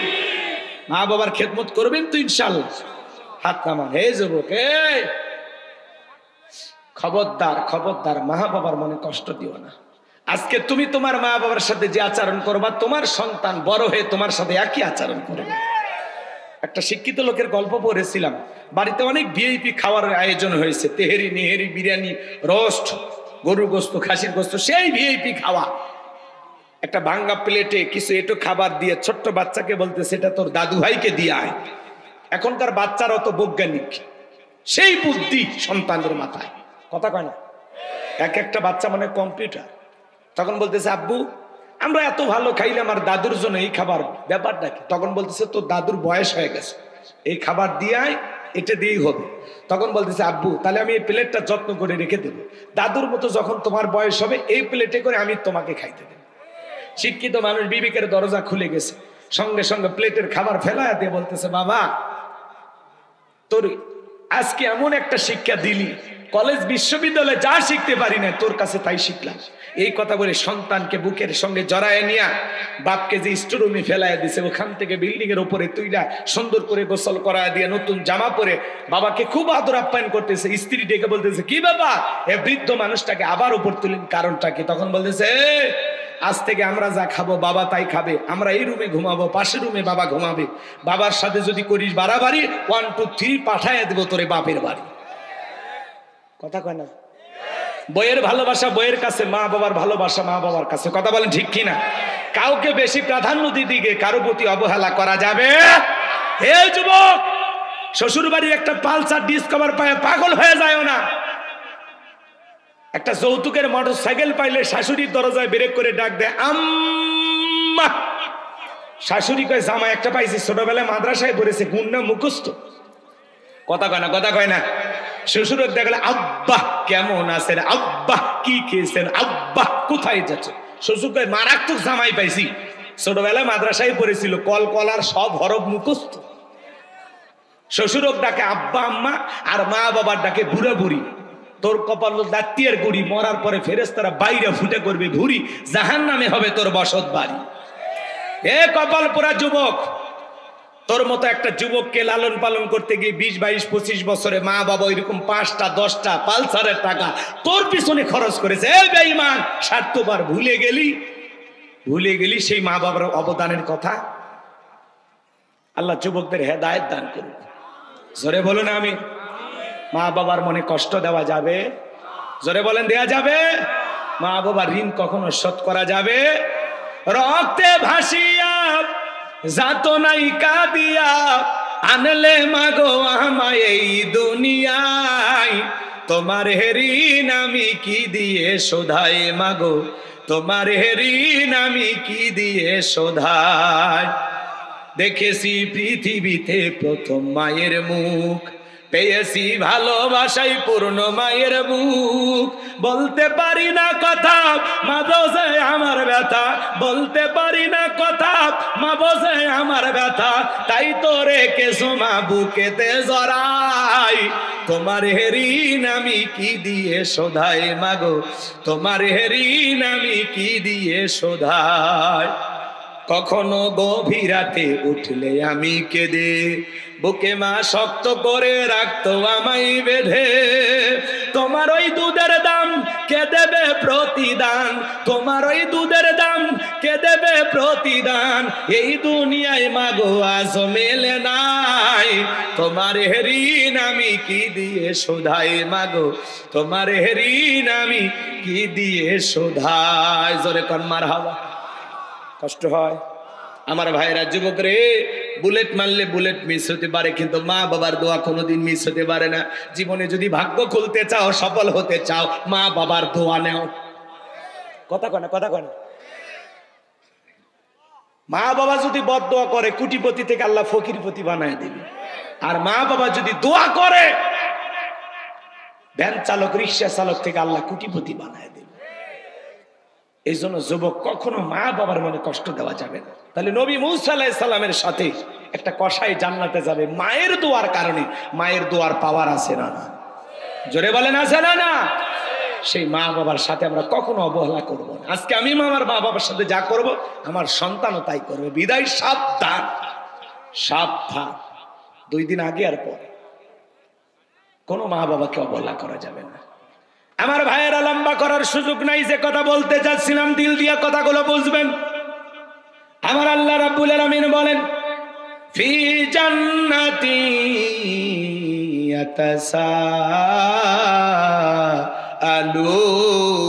ইয়াতাসাআলুন।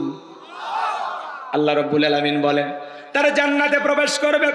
একজন জান্নাতি আর একজন জান্নাতির সাথে পরস্পরে গল্পে লিপ্ত হবে। জান্নাতীরা গল্প করতে করতে তাদের দৃষ্টি চলে যাবে নিচের দিকে। তারা নিচের দিকে তাকায় দেখবে দাউ দাউ করে জাহান্নামের আগুন জ্বলতেছে। ওই জাহান্নামের আগুনে মানুষগুলোকে পোড়ানো হচ্ছে। আমার ভাইয়েরা, তখন ওই জাহান্নামের ভিতরে আগুনে পুড়তে দেখবে অসংখ্য মানুষকে। এদের মধ্য থেকে কিছু মানুষকে দেখে তারা চিনতে পারবে। আর তখন তা জান্নাতীরা ওই জাহান্নামীদেরকে প্রশ্ন করে বলবে, আনিল মুজরিমিন, হে অপরাধীরা, মা সালাকাকুম ফি সাকর, কোন অপরাধে, কি অপরাধে সাকর নামক জাহান্নামে তোমরা এসেছো? আনিল মুজরিমিন, অপরাধী সম্পর্কে তারা জিজ্ঞাসা করবে, মা সালাকাকুম ফি সাকর, কোন অপরাধে সাকর নামক জাহান্নামে তোমাদেরকে নিয়ে আসছে? দুনিয়ার জীবনে কেমন অপরাধ করছো যার কারণে তোমরা এই জাহান্নামের আগুনে জ্বলতেছো? আমার ভাইয়েরা, ওই জাহান্নামের আগুনে যারা জ্বলবে পূর্বে, এই দুনিয়ার আগুনের চাইতে জাহান্নামের আগুনের পাওয়ার 70 গুণ বেশি। ওই জাহান্নামের আগুনে মানুষ জ্বলবে পূর্বে, চেহারা হয়ে যাবে কয়লার মতো কালো। জাহান্নামের আগুন সহ্য করার শক্তি আমাদের কারো নাই। হযরত আবু হুরায়রা বলেন, আল্লাহ জাহান্নামের আগুনকে 1000 বছর জ্বালায় জাহান্নামের আগুনের কালার হয়েছিল সাদা। আবার 1000 বছর জ্বালায়া জাহান্নামের আগুনের কালার হয়েছিল লাল বর্ণ। আবার 1000 বছর জ্বালায়া জাহান্নামের আগুনের কালার হয়েছিল কৃষ্ণ বর্ণ। ওই জাহান্নামের আগুনে জ্বলবে পূর্বে। কি আহা, জাহান্নামের কথা শুনে উঠে যান। জান্নাতের টিকিট তো আপনারা পাইছেন। আল্লাহ যেন আপনাদেরকে জান্নাতি হিসেবে কবুল করে। জোরে কোন আমি মুসাফির বদদোয়া দেব না, কিন্তু আমি বলবো মেহমানকে নিয়ে এসে এরকম করবেন না, তাহলে খারাপ লাগে। ওয়াজ শোনার নিয়তে যাবেন, বক্তার চেহারা দেখার জন্য না, গান শোনার জন্য না।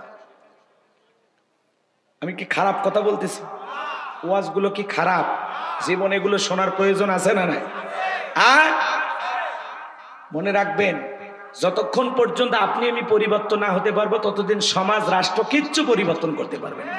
আগে নিজে ভালো মানুষ হওয়া লাগবে। নিজে ভালো হন না, আপনি দোয়া করতেছেন আল্লাহ উমরের মতো নেতা বানায় দাও। এই বেটা, উমরের দেশে থাকার মতো জনগণ তুমি হইতে পারছো?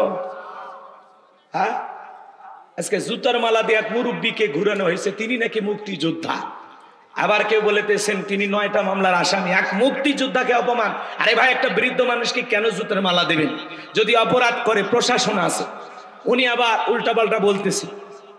এই যে নোয়াখালীতে এই ঘটনাটা ঘটছে, কুমিল্লা 14 গ্রাম, একটা বৃদ্ধ মানুষকে কেন জুতার মালা, এমনি ভারতের মিডিয়ায় তোলপা, রিপাবলিক বাংলা তোরা লাফাইচার বলতেছে, এই যে দেখেন ভারতে ইউনূস সরকার থাকা অবস্থায় কিভাবে একজন মুক্তিযোদ্ধাকে অপমান করা হচ্ছে, আপনারা এটা মিডিয়ার আরো খোরাক করে দিচ্ছেন কেন ভাই?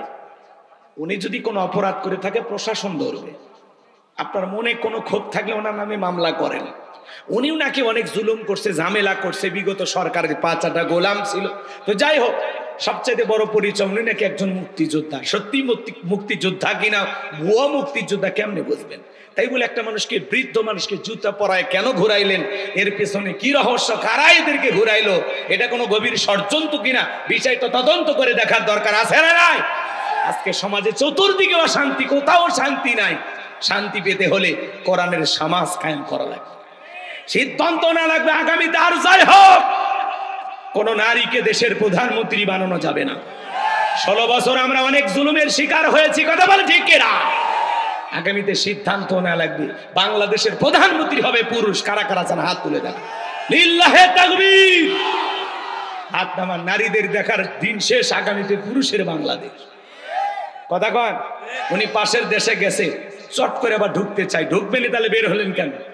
এই দেশ আপনার বাবার, এই দেশ আপনার স্বামীর, আপনি আসেন। এই দেশের 18 কোটি মানুষের 36 কোটি চোখ তাকায় আছে, কথা কন ঠিক কিনা? রাগ করতেছেন আপনারা?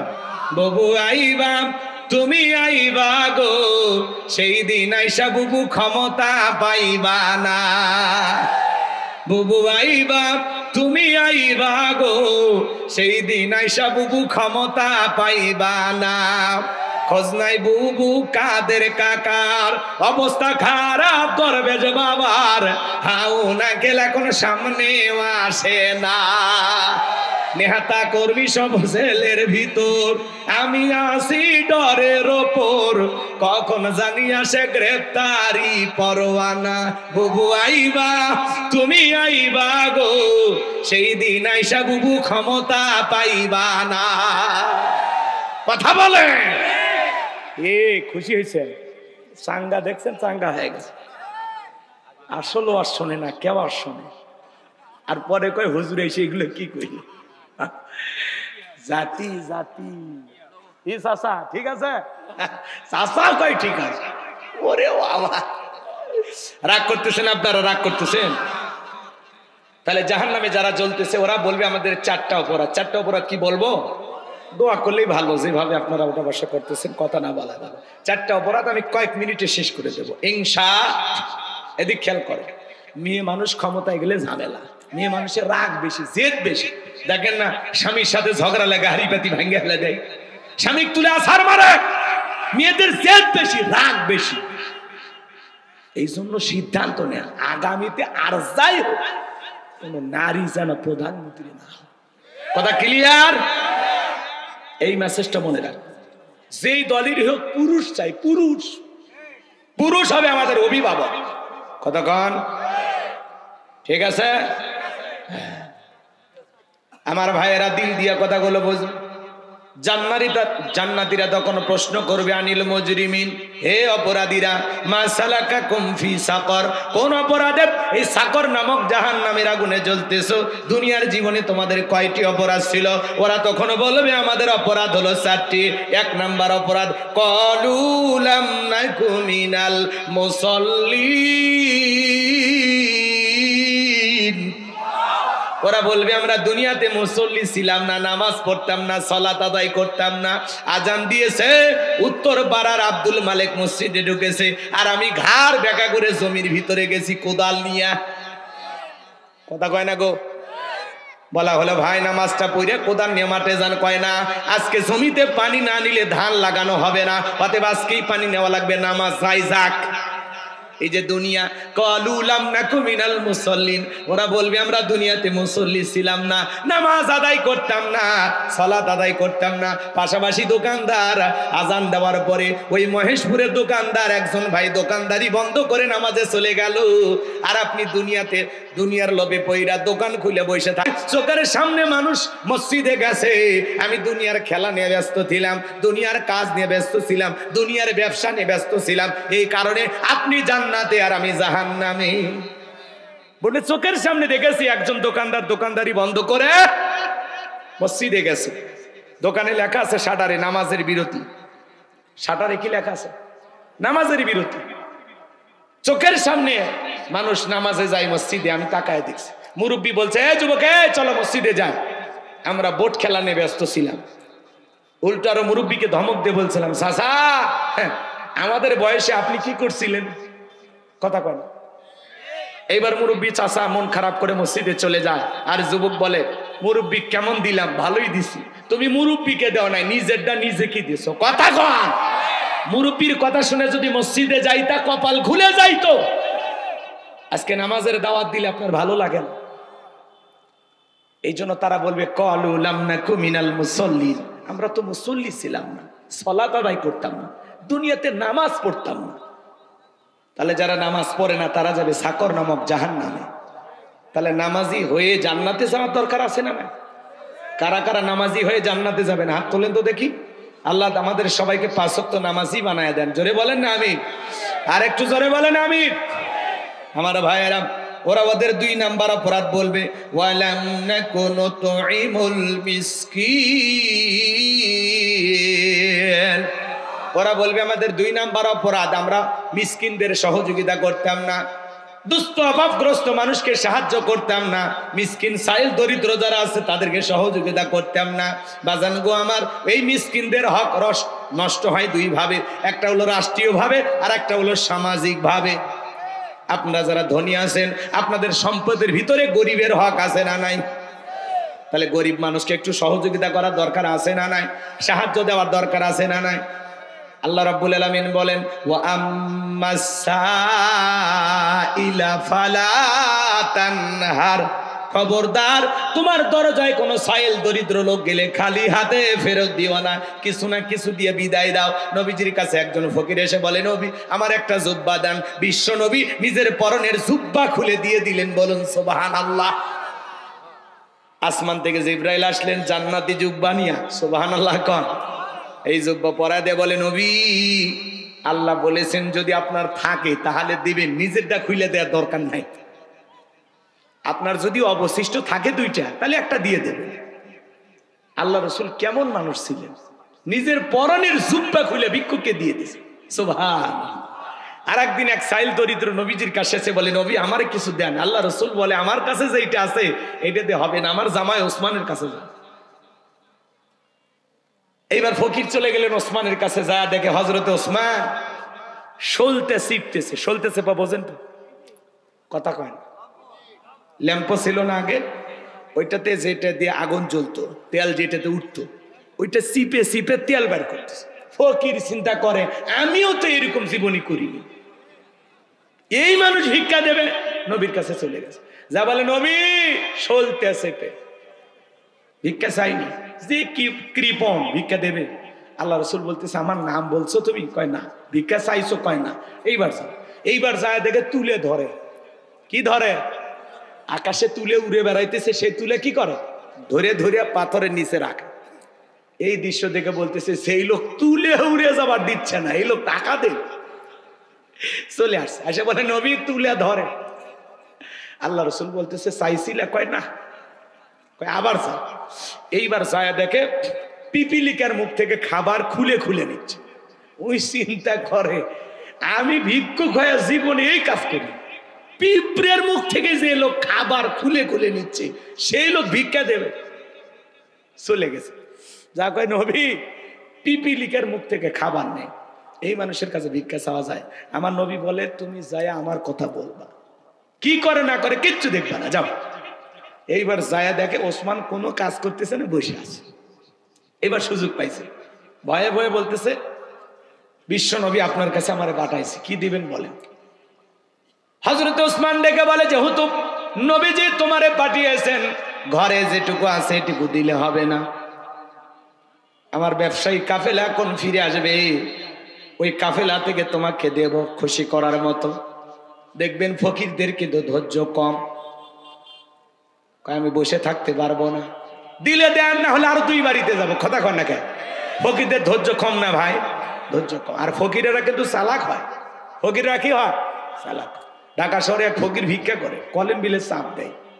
ওপর থেকে বলে, ভাই কি, কে আপনি? কয় আমি ফকির, একটু ভিক্ষা দেন। কয় অন্য বাড়ির যান। কলিং বেলের চাপ দেয়, প্রত্যেকটা বাড়িতে এই অবস্থা হয়। এইবার চিন্তা করছে খালি কলিং বেলের চাপ দিব না, ওপরে যে কথা বলবে ওরে নিচে নামাবো। কলিং বেলের চাপ দিয়েছে, ওপরে যিনি বলতেছে ভাই কি? কয় ভাই নিচে নামেন, কথা আছে। কি আছে? কথা আছে। এইবার ফকিরের কথা শুনে নিচে নামছে। নামার পরে বলতেছে, ঢাকা শহর ভদ্র মানুষ বসবাস করে, আমিও ফকির হলেও তোর মান সম্মান আছে, তো চিল্লে কেমনি টাকা চাই, আমি ফকির, ভাই কিছু ভিক্ষা দেন। তখন বলতে যাই বেটা, এটা তো জোরে বললেই পারতিস, আমি চাইলে দিতাম, না চাইলে না দিতাম। কয় না ভাই, এত জোরে বলবো, ফকির হলে তো আমার একটা সম্মান আছে। তখন বলতেছে, ও তাই, ঠিক আছে চল। এই ফকিরকে নিয়ে 3 তলায় গেছে। যা বলতেছে, ভাই আমার কাছে কিছু না, আপাতত মাফ করে দেন। তখন বলতেছে, ভাই এই কথা তো নিচে বললেই বলতে পারতেন। কয় না, তুমি ফকির হয়ে যদি তোমার সম্মান থাকে, আমি ঢাকায় বসবাস করি, আমার সম্মান নাই, আমি নিচে কেন মাফ চাবো? এজন্য উপরে তুলে মাফ চাইছি। ফকিরও যেরকম চালাক, জনগণও হয়েছে ওইরকম চালাক। কথা কোন ঠিক কিনা? হাত পাতলে কয় খুলছে নাই, কয় 1000 টাকার নোট ওই ফকিরের যে ঝোলায় আছে, 5000 টাকার নোট থাকলে ভেঙে দিবে। কথা কোন ঠিক কিনা? এই জন্য ভাই দিতে কৃপণতা করবে না, গরিব দুঃখীকে দিলে কমে না, আল্লাহ বাড়ায় দেয়। আর কষ্ট না দিই আপনাদেরকে। শোনেন শোনেন শোনেন, আমার তো নিয়ত আছিল 10টায় দিলে 12টায় প্রোগ্রামটা শেষ হয়ে যেত। 12টার পরে ওয়াজ করা আসলে কঠিন হয়ে যায়, আমাদের জন্য অনেক দূরের রাস্তা। তো যাই হোক, এইবার হযরত ওসমানের কাছে ওই লোকটা যখন অস্থিরতা দেখাইলো, হযরত ওসমান তখন বলতেছে, আমি একটা চিঠি লিখে দেই, যেহেতু আপনি দেরি করবেন না, এই চিঠিটা আমার ব্যবসায়ী কাফেলার যে প্রধান আছে তারা দেখাবেন, সে আপনাদের দিয়ে দেবে। আচ্ছা ঠিক আছে। ওই চিঠির ভিতরে হযরত ওসমান লেখা দিয়েছেন, এই ভিক্ষুক যায় যেইটা পছন্দ করবে ওই উটের উপরে যত মাল সামানা থাকবে সব দিয়ে দেবে। এইবার ফকির যায়া কাফেলার সেই সর্দারকে ওইটা দেখাইছে। ওইটা দেখার পরে বলতেছে, দেখেন কোনটা? তো ফকির তাকায় দেখে সামনের যে উটটা, সেটার উপরে সবচেয়ে বেশি মাল সামান, ওইটা ধরছে, ধরে বাড়িতে নিয়ে গেছে। এইবার যত উট আছে সব লাইন ধরে ফকিরের বাড়ি চলে গেছে। সুবহানাল্লাহ কোন। এই দৃশ্য দেখে ফকির চিন্তা করলে এতগুলো তো দেবে না, নবীজির কাছে চলে আসছে। নবী ওসমানকে ডাকলেন, ডাকে বলতেছে, ওসমান তুমি নাকি সলতেছে? তখন বলতেছে, আপনি নবী বলেছেন অপচয়কারী শয়তানের ভাই, তো ওই তেলটা নষ্ট করে লাভ কি, এই জন্য চিপে রেখে দিয়েছি। তুমি নাকি তুলে ধরো, তুলেগুলো অপচয় নষ্ট হচ্ছে, উড়ে উড়ে বেড়াতেছে, ধরলাম।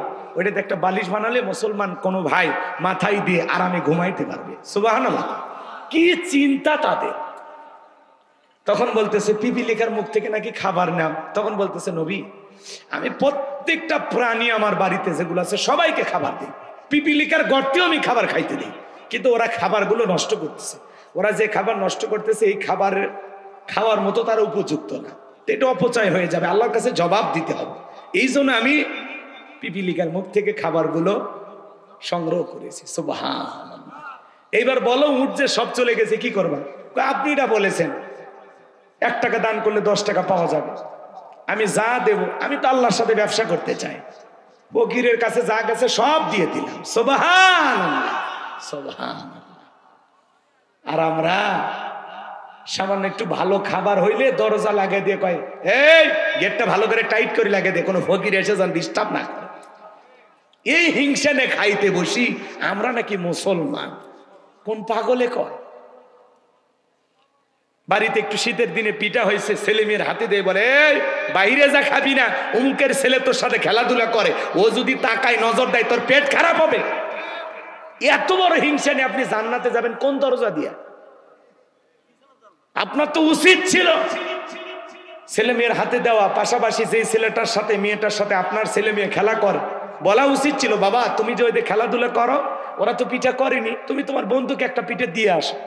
আপনার তো উচিত ছিল এটা করা, আর আপনি কি করেন? আল্লাহ হেদায়েত দান করুন। এটা জোরে কর না আমিন, আরো আসতে বলেন আমিন। আমার ভাইরা দিল দিয়ে কথাগুলো বোঝার চেষ্টা করবেন। আমি গুনাহগার যে কথা বলতে চাই গভীর মনোযোগ দিয়ে শুনবেন। তাহলে ওরা বলবে আমাদের 2 নাম্বার অপরাধ, ওয়ালাম নাকুনু তুইমুল মিসকিন। ওরা বলে আমাদের 2 নাম্বার অপরাধ, আমরা অভাবগ্রস্ত সাইল দরিদ্র মিসকিন যারা ছিল এদেরকে খাইতে দিতাম না। সাইল দরিদ্র মিসকিন অভাবগ্রস্ত যারা ছিল এদেরকে আমরা খাইতে দিতাম না, সাহায্য সহযোগিতা করতাম না। এটা হলো আমাদের 2 নাম্বার অপরাধ। ওরা বলবে আমাদের 3 নাম্বার অপরাধ, ওয়া কুন্না নাখুদু মাআল খাইদিন। ওরা বলবে আমাদের 3 নাম্বার অপরাধ, আমরা সমালোচনাতে ব্যস্ত ছিলাম, আমরা আলেমদের সমালোচনা করতাম। কথা বোঝেন নাই? ইসলামের সমালোচনা করতাম, যেখানে মানুষ সমালোচনা করতো ওখানে অংশগ্রহণ করে আমরা মজা নিতাম। যারা সমালোচনাকারী এরা যাবে জাহান্নামে, বলে অমুক খারাপ তমুক খারাপ, এ ভালো না সে ভালো না। আরে ভাই, অমুক তমুক খারাপ বাদ দেন, নিজের জীবনের ত্রুটিগুলো আগে তালাশ করেন। মানুষের সমালোচনা করে লাভ নাই, নিজের আত্মসমালোচনা করা লাগবে। কথা কর, নিজের জীবনেই তো ত্রুটি দিয়ে ভরা, নিজের গুনাহের টেনশনে তো ঘুমাইতে পারি না, মানুষকে নিয়ে এত ভাবার সময় আছে? যারা সমালোচনাকারী, ভাই অমুক খারাপ তমুক খারাপ, এ ভালো না সে ভালো না, আপনি কতটুকু ভালো? আপনি কতটুকু ভালো? এই জন্য আমরা কোনো মানুষকে নিয়ে সমালোচনা করব। চায়ের কাপে ঝড় তোলে, চা খাইতে খাইতে 2-3 গল্প করে অমুক তমুক সে খারাপ এসে, মানে চায়ের কাপে চা খাইতেছে আর গীবত কমিটির সভাপতি সেক্রেটারি হয়ে বসে গেছে। কথা কোন ঠিক কিনা? এত কথা কেন বলেন? আপনার জবানের প্রত্যেকটা কথা রেকর্ড হচ্ছে, আল্লাহর কাছে এই কথার ব্যাপারে জবাব দিতে হবে। এই জন্য হিসাব করে কথা বলতে হবে। আল্লাহ বোঝার তৌফিক দান করুন। জোরে বলুন আমিন। আরেকটু জোরে বলুন আমিন। তাহলে আমরা চায়ের কাপে বসে মানুষের সমালোচনা করব? এই গীবত পরনিন্দা চগল করি, এটা মহিলাদের স্বভাব ছিল। 4-5 জন মহিলা এক জায়গায় হলে মহিলারা সমালোচনা করত, এখন আবার 4-5 জন পুরুষ এক জায়গায় হলে সমালোচনা শুরু করে। গীবত করা কি জানেন? মৃত ভাইয়ের গোস্ত খাওয়ার সময় আপনি মৃত ভাইয়ের গোস্ত খাবেন, তাহলে মানুষের গীবত কেন করে? এটা একটা ঘৃণিত কাজ। সমালোচনা করে একটা নিচু মনের মানুষ, যারা সমালোচনা করে এরা কি? নিচু মনের মানুষ। আমরা মানুষের সমালোচনা করব না, নিজের আত্মসমালোচনা করব। আমি তো পাপের ঘরের পাপী, জীবনটা তো গুনাহ দিয়ে শেষ করে ফেলে দিলাম। আমি আমার অপরাধের টেনশনে ঘুমাইতে পারি না, আমি মানুষের অপরাধ কখন দেখব? কথা বলেন এখানে। এটা হলো আপনার আমার কাজ।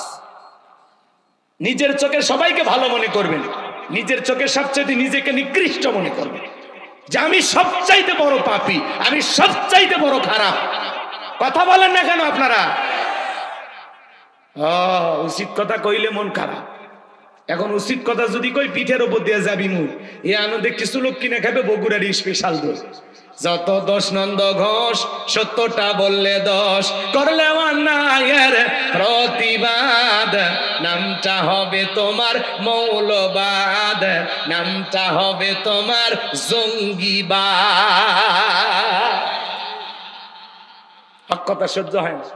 ইমামের পেছনে নামাজ পড়ে, ইমামের বিরুদ্ধে সমালোচনা করে, এই বেটা ভালো হয়ে যায়। যার পিছে নামাজ পড়লি, যে ইমামকে নেতা মেনে নামাজ পড়লি, তার বিরুদ্ধে সমালোচনা, বক্তার অর্শনে বক্তার বিরুদ্ধে সমালোচনা, আলেমুল আমাদের বিরুদ্ধে সমালোচনা, ইসলামের বিরুদ্ধে সমালোচনা। এই জন্য আল্লাহ বলেন ওয়াকুন্না নাখুদু মাল খাইদিন, যারা সমালোচনাকারী এরা যাবে জাহান্নামে। আবার অনেকে ধারণা পোষণ করে, একজন মোটরসাইকেল নিয়ে একটা মেয়েকে নিয়ে যাচ্ছে, ওই মেয়েটা বউ, বোন না মা কিচ্ছু বোঝে না, মোটরসাইকেলে নিয়ে যাচ্ছে, কয় এই এটা মনে হয় জিনিস। এই যে ধারণা করলেন, এটা কবিরা গুনাহ। ওটা ওর মা না বোন আপনি কি জানেন? না বউ আপনি জানেন? তো ধারণা করে কেন কথা বলতেছেন? আমরা তো এগুলো নিয়ে ব্যস্ত আছি, ভালো আমলের কথা কাজে লাগে না। কি হয়েছে বাপ?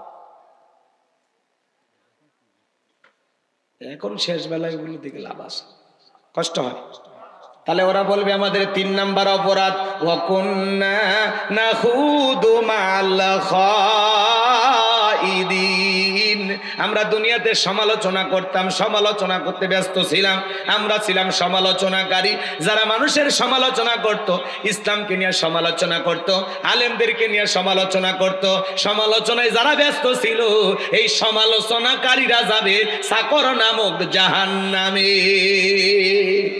এইবার তাদের 4 নাম্বার অপরাধ, ওয়া কুন্না নুকাযযিবু বিয়াউমিদ্দিন।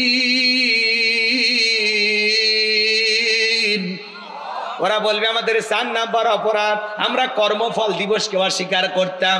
মালিক ইয়াউমিদ্দিন, শেষ বিচার দিবসের মালিক আল্লাহ, বিচারের ফয়সালা জান্নাত জাহান্নাম হবে, এটা আমরা অস্বীকার করতাম। আমরা মনে করতাম কর্মফল দিবস বলতে কিছু নাই, পরকাল টরকাল আমরা পুরোটাই অস্বীকার করতাম। কিসের পরকাল? মরার পরে যা হয় একটা হবে, এরকম চিন্তা ভাবনায় আমরা বিভোর ছিলাম। আমরা পরকালের প্রতি বিশ্বাসী ছিলাম না। যে পরকালের প্রতি বিশ্বাসী, যে আল্লাহর আখিরাতকে ভয় করে, তার পিটায়াও গুনাহ করানো সম্ভব নয়। কথা বলে ঠিক কিনা? ইয়া আইয়ুহাল্লাযীনা আমানু তাকুল্লাহ, হে ঈমানদারগণ, আমি আল্লাহকে ভয় করো, হাক্কা তুকাতিহি, ভয় করার মতো ভয় করো। যার অন্তরে আল্লাহর ভয় আছে, পরকালের ভয় আছে, কবরের ভয় আছে, জাহান্নামের ভয় আছে, সেই মানুষ কখনো গুনাহ করতে পারে না। আল্লাহকে ভয় করেন। হে যুবক, গুনাহ করার আগে চিন্তা করো, দুনিয়ার কেউ দেখতেছেন, একজন দেখতেছেন, তিনি কে? রাত 2টার দিকে কার জানালায় গিয়ে গল্প করলি? কথা কয় না কে? কারে যা প্রেমের প্রস্তাব দিলি? সব রেকর্ড।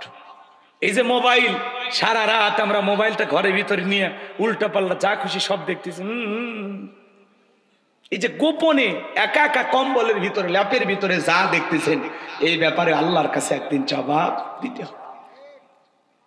যাদের অন্তরে পরকালের ভয় আছে, কবরের ভয় আছে, আল্লাহর হিসাবের ভয় যে করে, যে আল্লাহর সামনে দাঁড়াইতে হবে, কি নিয়ে দাঁড়াবো, কি নিয়ে দাঁড়াবো আমি পরকালে, মালিকের কাছে কি হিসাব দিব, যেটুকু আমল করেছে এই আমলে জান্নাতে যাওয়া যাবে কিনা, একটু আমাদের চিন্তা ফিকির করার দরকার আছে না? আমি আল্লাহর সামনে যে কিয়ামতের ময়দানে দাঁড়াবো, কি নিয়ে দাঁড়াবো, কি এমন পুঁজি আছে, কি এমন সম্বল আছে, কি এমন আমল আছে, যেইটা নিয়ে আমি পরকালের বিশাল পথ পাড়ি দিব। একটু চিন্তা করেন না ভাই? 2টা মিনিট বালিশে মাথা রাখেন, ঘুমানোর আগে চিন্তা করেন। এখনই যদি, আজকে রাতেই যদি আপনার মৃত্যু হয়, আল্লাহর কাছে কি নিয়ে যাবেন? কি নিয়ে যাবেন? কতটুকু আখিরাতের মাল সামানা দুনিয়াতে গোছাইছেন? আল্লাহ বলেন, আল্লাযী খালাকাল মাউতা ওয়াল হায়াতা লিয়াবলুয়াকুম আইয়ুকুম আহসানু আমালা। আমি আল্লাহ দুনিয়াতে তোমাদেরকে পাঠাইছি কেন? আল্লাহ বলেন, আমি সৃষ্টি করেছি মৃত্যু আর জীবন, লিয়াবলুয়াকুম আইয়ুকুম আহসানু আমালা। আমি আল্লাহ পরীক্ষা করে দেখবো আমলের দিক দিয়ে কার আমল কত বেশি উত্তম, কার আমল কত বেশি ভালো। যার আমল ভালো তার আখিরাত ভালো, যার আমল খারাপ তার আখিরাত পুরোটাই বরবাদ। কথা বলেন ঠিক কিনা? আল্লাহ রাসূল বলেছেন, ক্বালা রাসূলুল্লাহ সাল্লাল্লাহু আলাইহি সাল্লাম, ইন্নামাল কুবরু রাউযাতুম মিন রিয়াদিল জান্নাহ আও হুফরাতুম মিন হুফারিন নার, রাহু তিরমিজি। নবীজি বলেছেন, যে ব্যক্তির আমল ভালো, মৃত্যুর সঙ্গে সঙ্গে আল্লাহ তার কবর জান্নাতের বাগান বানায় দিবেন। বলুন সুবহানাল্লাহ। আর যে ব্যক্তির আমল খারাপ, আও হুফরাতুম মিন হুফারিন নার, তার কবরটা হবে জাহান্নামের আগুনের গর্ত। একবার যদি কারো কবর জাহান্নামের আগুনের গর্ত হয়ে যায়, আমার ভাইয়েরা, ওই জাহান্নামে একটা পাথর ছেড়ে দিলে 70 বছর সময় লাগে নিচে পড়তে। আল্লাহ না করুক, আপনার আমার গুনাহের কারণে মালিক যদি রাগান্বিত হয়ে ওই জাহান্নামের গর্তের মুখে ফেলে দেয়, আপনার আমার বাঁচার তো কোনো উপায় নাই, বাঁচার উপায় নেই, কোনো উপায় নাই। ফামান ইয়ামাল মিসকালা যাররাতিন খায়রান ইয়ারা ওয়া মান ইয়ামাল মিসকালা যাররাতিন শাররান ইয়ারা। বান্দা, তুমি যদি যারা পরিমাণে অনুপরিমাণে নেক আমল করো, ওইটাও তোমার আমল নামে লিপিবদ্ধ করা হবে। তুমি যদি যারা পরিমাণ অনুপরিমাণে গুনাহ নিয়ে অন্ধকার কবরে চলে যাও, ওই কবরের ডানের মাটি বামে চলে যাবে, বামের মাটি ডানে চলে যাবে। এমন জোরে চাপ দিবি, এক পাঁজরের হাড় অন্য পাঁজরে ঢুকে যাবে। কবরে থাকা অন্ধ ফেরেশতা চোখে দেখে না, কানে শোনে না, হাতুড়িতে আঘাত করবে, মাথাটা চূর্ণ বিচূর্ণ হয়ে যাবে। বিষাক্ত সাপ একবার সবল মারলে পা থেকে মাথা পর্যন্ত বিষের যন্ত্রণায় দেহটা চলে পুড়ে শেষ হয়ে যাবে। আমি তো আতঙ্কে আছি কবর নিয়ে, আমার কবরে কি হবে, আমি একা একা কেমনে থাকবো। ওই কবরের উপরে বাঁশের বিছানা বিছা দিয়া মাটি চাপা দেওয়ার পরে ওই অন্ধকার কবর, নাই সাথী নাই বাতি নাই জানালা নাই দরজা, আমি একা একা কেমনে থাকবি? কিভাবে কাটবি আমার কবরের প্রথম রাত? যদি মালিকের ভয় থাকতো, আল্লাহর আযাবের ভয় থাকতো, আমরা গুনাহ করতে পারতাম না। আজকে পরকালের ভয় নাই, মসজিদগুলো চাকচিক্য, কত সুন্দর, কত টাইলস, কিন্তু মুসল্লি নাই, নামাজই নাই। কথা বলেন না কেন? জুমায় তাও মোটামুটি মুসল্লি হয়, আসর মাগরিব এশা ফজরে মুসল্লি পাওয়া যায় না। এমনও মসজিদ আসে শুধু মুয়াজ্জিম একাই নামাজ পড়ে, একজন মুসল্লিও নাই। কথা বলে ঠিক না? এই হলো আমাদের সমাজ, এই হলো আমাদের ইমানের অবস্থা। একজন আলেম ভালো ওয়াজ করে, ভালো কথা বলে, ভালো লাগে না? একটু রসিকতা করলে কি হুজুর আসছিল সেই জমাইছে। অর্থাৎ সূরা মুদ্দাসির এই যে কয়েকটা আয়াতের আলোচনা করলাম, যদি একটু অনুধাবন করেন, আপনার এই আলোচনা আপনার জীবনটাকে পাল্টায় দেবে। আপনার এই আলোচনা শোনার পরে আপনি জান্নাতি হয়ে মারা যাবেন। কথা বলে ঠিক না? যদি নিজেকে পাল্টানোর চিন্তা থাকে, আর না হলে সমালোচনা হবে। হ্যাঁ, এত দূর থেকে বক্তালাম কি কইল? আরে বেটা, তুই তো ওয়াজই বুঝিস না, ওয়াজ বোঝার মতো জ্ঞানই তো নাই।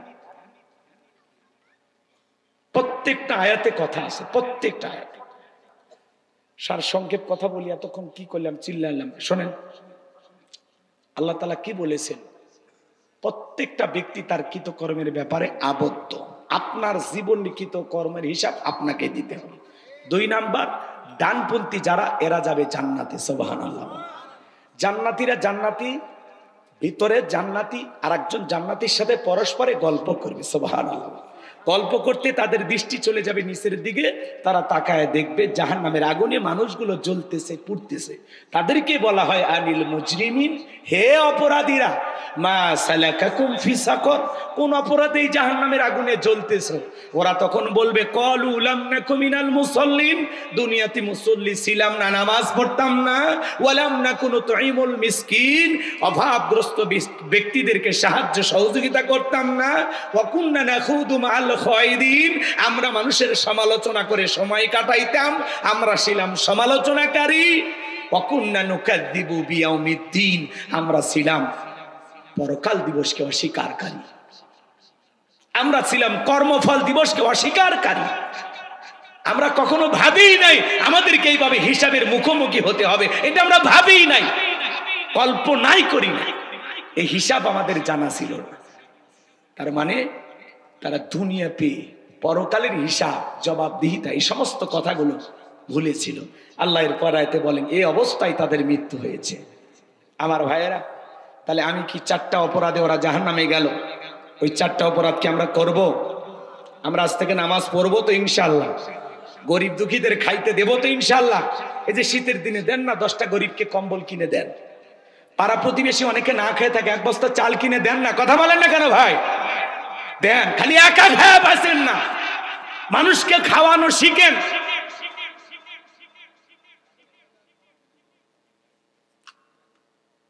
একা খাইলেন, একা খাইলেন, আরে ভাই খাওয়ার জায়গা তো জান্নাতে, দুনিয়াতে কয়টা খাবেন? এটা খাওয়া, এটা কোনো মতে জীবন ধারণ করার জন্য সামান্য খাদ্য। অফুরান্ত নিয়ামতে ভরা জান্নাত, যেখানে শুধু খাবো আর খাবো, জীবনে কোনোদিন পেশাব পায়খানা করা লাগবে না। সুবহানাল্লাহ। আর খাইতে দেরি, বাথরুমে যাইতে দেরি নাই, কি খাইলেন? কত ঝামেলা। আর জান্নাতে খাইবেন কিন্তু কোনোদিন টয়লেট করা লাগবে না, কারণ ওই ব্যবস্থা জান্নাতে নাই। থাকলে তো জান্নাত নাই কে দেখে? বান্দা একটু শেষ, আর এই যে পশমের গোড়াতে একটু ঘাম বের হবে, খাবার হজম। জান্নাতের এক একটা আঙ্গুরের রস, আহ কি যে স্বাদ, কি যে মজা, সুবহান। কল্পনা করা যায়? পাখি উড়িয়ে যাবে, আপনি খালি চিন্তা করবেন, ইস এই পাখির যদি ভুনা খাইতাম। এই যে চিন্তা করতে দেরি, ওই খাবারের প্লেট আসতে দেরি নেই। সুবহানাল্লাহ। জান্নাতে এরকম দেখতেছেন ফলের গাছ, যদি চিন্তা করেন আমি এখনই খাবো, ফলটা সামনে চলে আসবে, ডাল এরকম ধরা লাগবে না, হালাল লাগবে না। সুবহানাল্লাহ, কি নিয়ামতে ভরা জান্নাত মালিক সাজায় রাখছে। সুবহানাল্লাহ। আপনি শুয়ে আছেন আর মনে করবেন আপেল তোরে খাবো, আপেল চলে আসবে মুখের কাছে। কাত হইতেছেন ওই জায়গায়, আর আর কি সুখ চান আপনারা? তাহলে কি ওটা সমালোচনা করে, নামাজ না পড়ে, গরিব দুঃখীদের না খাইতে দিয়া, মা বাবার খেদমত না কইরা,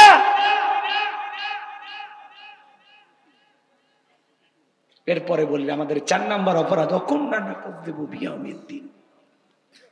অকুন্না নুকাযযিবু বিয়াউমিদ্দিন, আমরা পরকাল দিবসকে অস্বীকার করতাম। তাহলে অবশ্যই পরকালে আল্লাহর কাছে হিসাব দিতে হবে, এই ভয় আমরা করি কিনা? তাহলে এই 4টা আমল কারা কারা করবেন হাত তুলে দেখান। আল্লাহ আমাদের সবাইকে আমল করা তৌফিক দান করুন, জোরে বলুন আমিন। হাত নামান। এখান থেকে যদি একজন মানুষও পরিবর্তন হন, আজকের মাহফিল কবুল হবে। কেন যে আপনারা চলে গেলেন আমি কিচ্ছু বুঝলাম না, আমার ওটা মাথা ঢোকেইনি। যাই হোক, 12টায় শেষ করতে চাইছিলাম, 12:40 বেজে গেছে। আর কথা না বাড়ায়, বক্তা শ্রোতা সবাইকে আল্লাহ পাক বাস্তব জীবনে কথাগুলো আমল করা তৌফিক দান করুন। আর কমিটির ভাই যারা আছেন, বক্তাকে দাওয়াত দেওয়ার ক্ষেত্রে অবশ্যই টাইমটা একটু দেখবেন, কারণ এত দূর থেকে আমরা আসছি, একটু মানুষকে যদি প্রাণ ভরে কথা না শুনাইতে পারি আমাদেরও খারাপ লাগে। রাত 11টায় তুলে দেবেন, 12টায় মাহফিল শেষ, কেমনি আওয়াজ হয় এইটা খেয়াল রাখা লাগবে। কারণ 12টার পরে মানুষ থাকবে না, মানুষের কর্মব্যস্ততা আছে, ফজরের নামাজ আছে, দোকানদারি আছে, কালকে আবার মহেশপুর বাজারে যাওয়া লাগে। আমরা তো দুনিয়া নিয়েও ব্যস্ত আছি, তার ফাঁকেও কিছু ভালো কাজের জন্য আসি, তাই না? আমি দেখেছি তো 12টা বাজার সাথে সাথে লোকজন ওটা শুরু করে দিয়েছে। যাই হোক, আল্লাহ বেটা আছো, তোমাকে তো দরকার গো। জি জি, বক্তা শ্রোতা সবাইকে আল্লাহ পাক আমল করা তৌফিক দান করুন, জোরে বলুন আমি। জাহিদুল ভাই তাহলে দোয়া না, আরে কবির ভাই গান কইছে না, গজল কইছে না, আমি আর না। আল্লাহুম্মা আমিন। রব্বানা যালামনা আনফুসানা ওয়া ইল্লাম তাগফির লানা ওয়া তারহামনা লানাকুনান্না মিনাল খাসিরিন। গোপালপুর যুব সমাজের উদ্যোগে আজকের তাফসীরুল কোরআন মাহফিলের শ্রদ্ধাভাজন সভাপতি জনাব মোহাম্মদ মহিবুল আলম বিপুকে কবুল করে নাও। প্রধান অতিথি জনাব মোহাম্মদ মেহেদী হাসান রনিকে কবুল করো। বিশেষ অতিথি জনাব মোহাম্মদ দবির উদ্দিন বিশ্বাস, জনাব জিয়াউর রহমান জিয়াবকে কবুল করো। মাহফিল পরিচালনা জাহিদুল ইসলামকে আল্লাহ কবুল করো। আলোচনা করেছেন কবির বিন সামাদ ভাইয়ের কণ্ঠকে আল্লাহ দিনের জন্য কবুল করে নাও।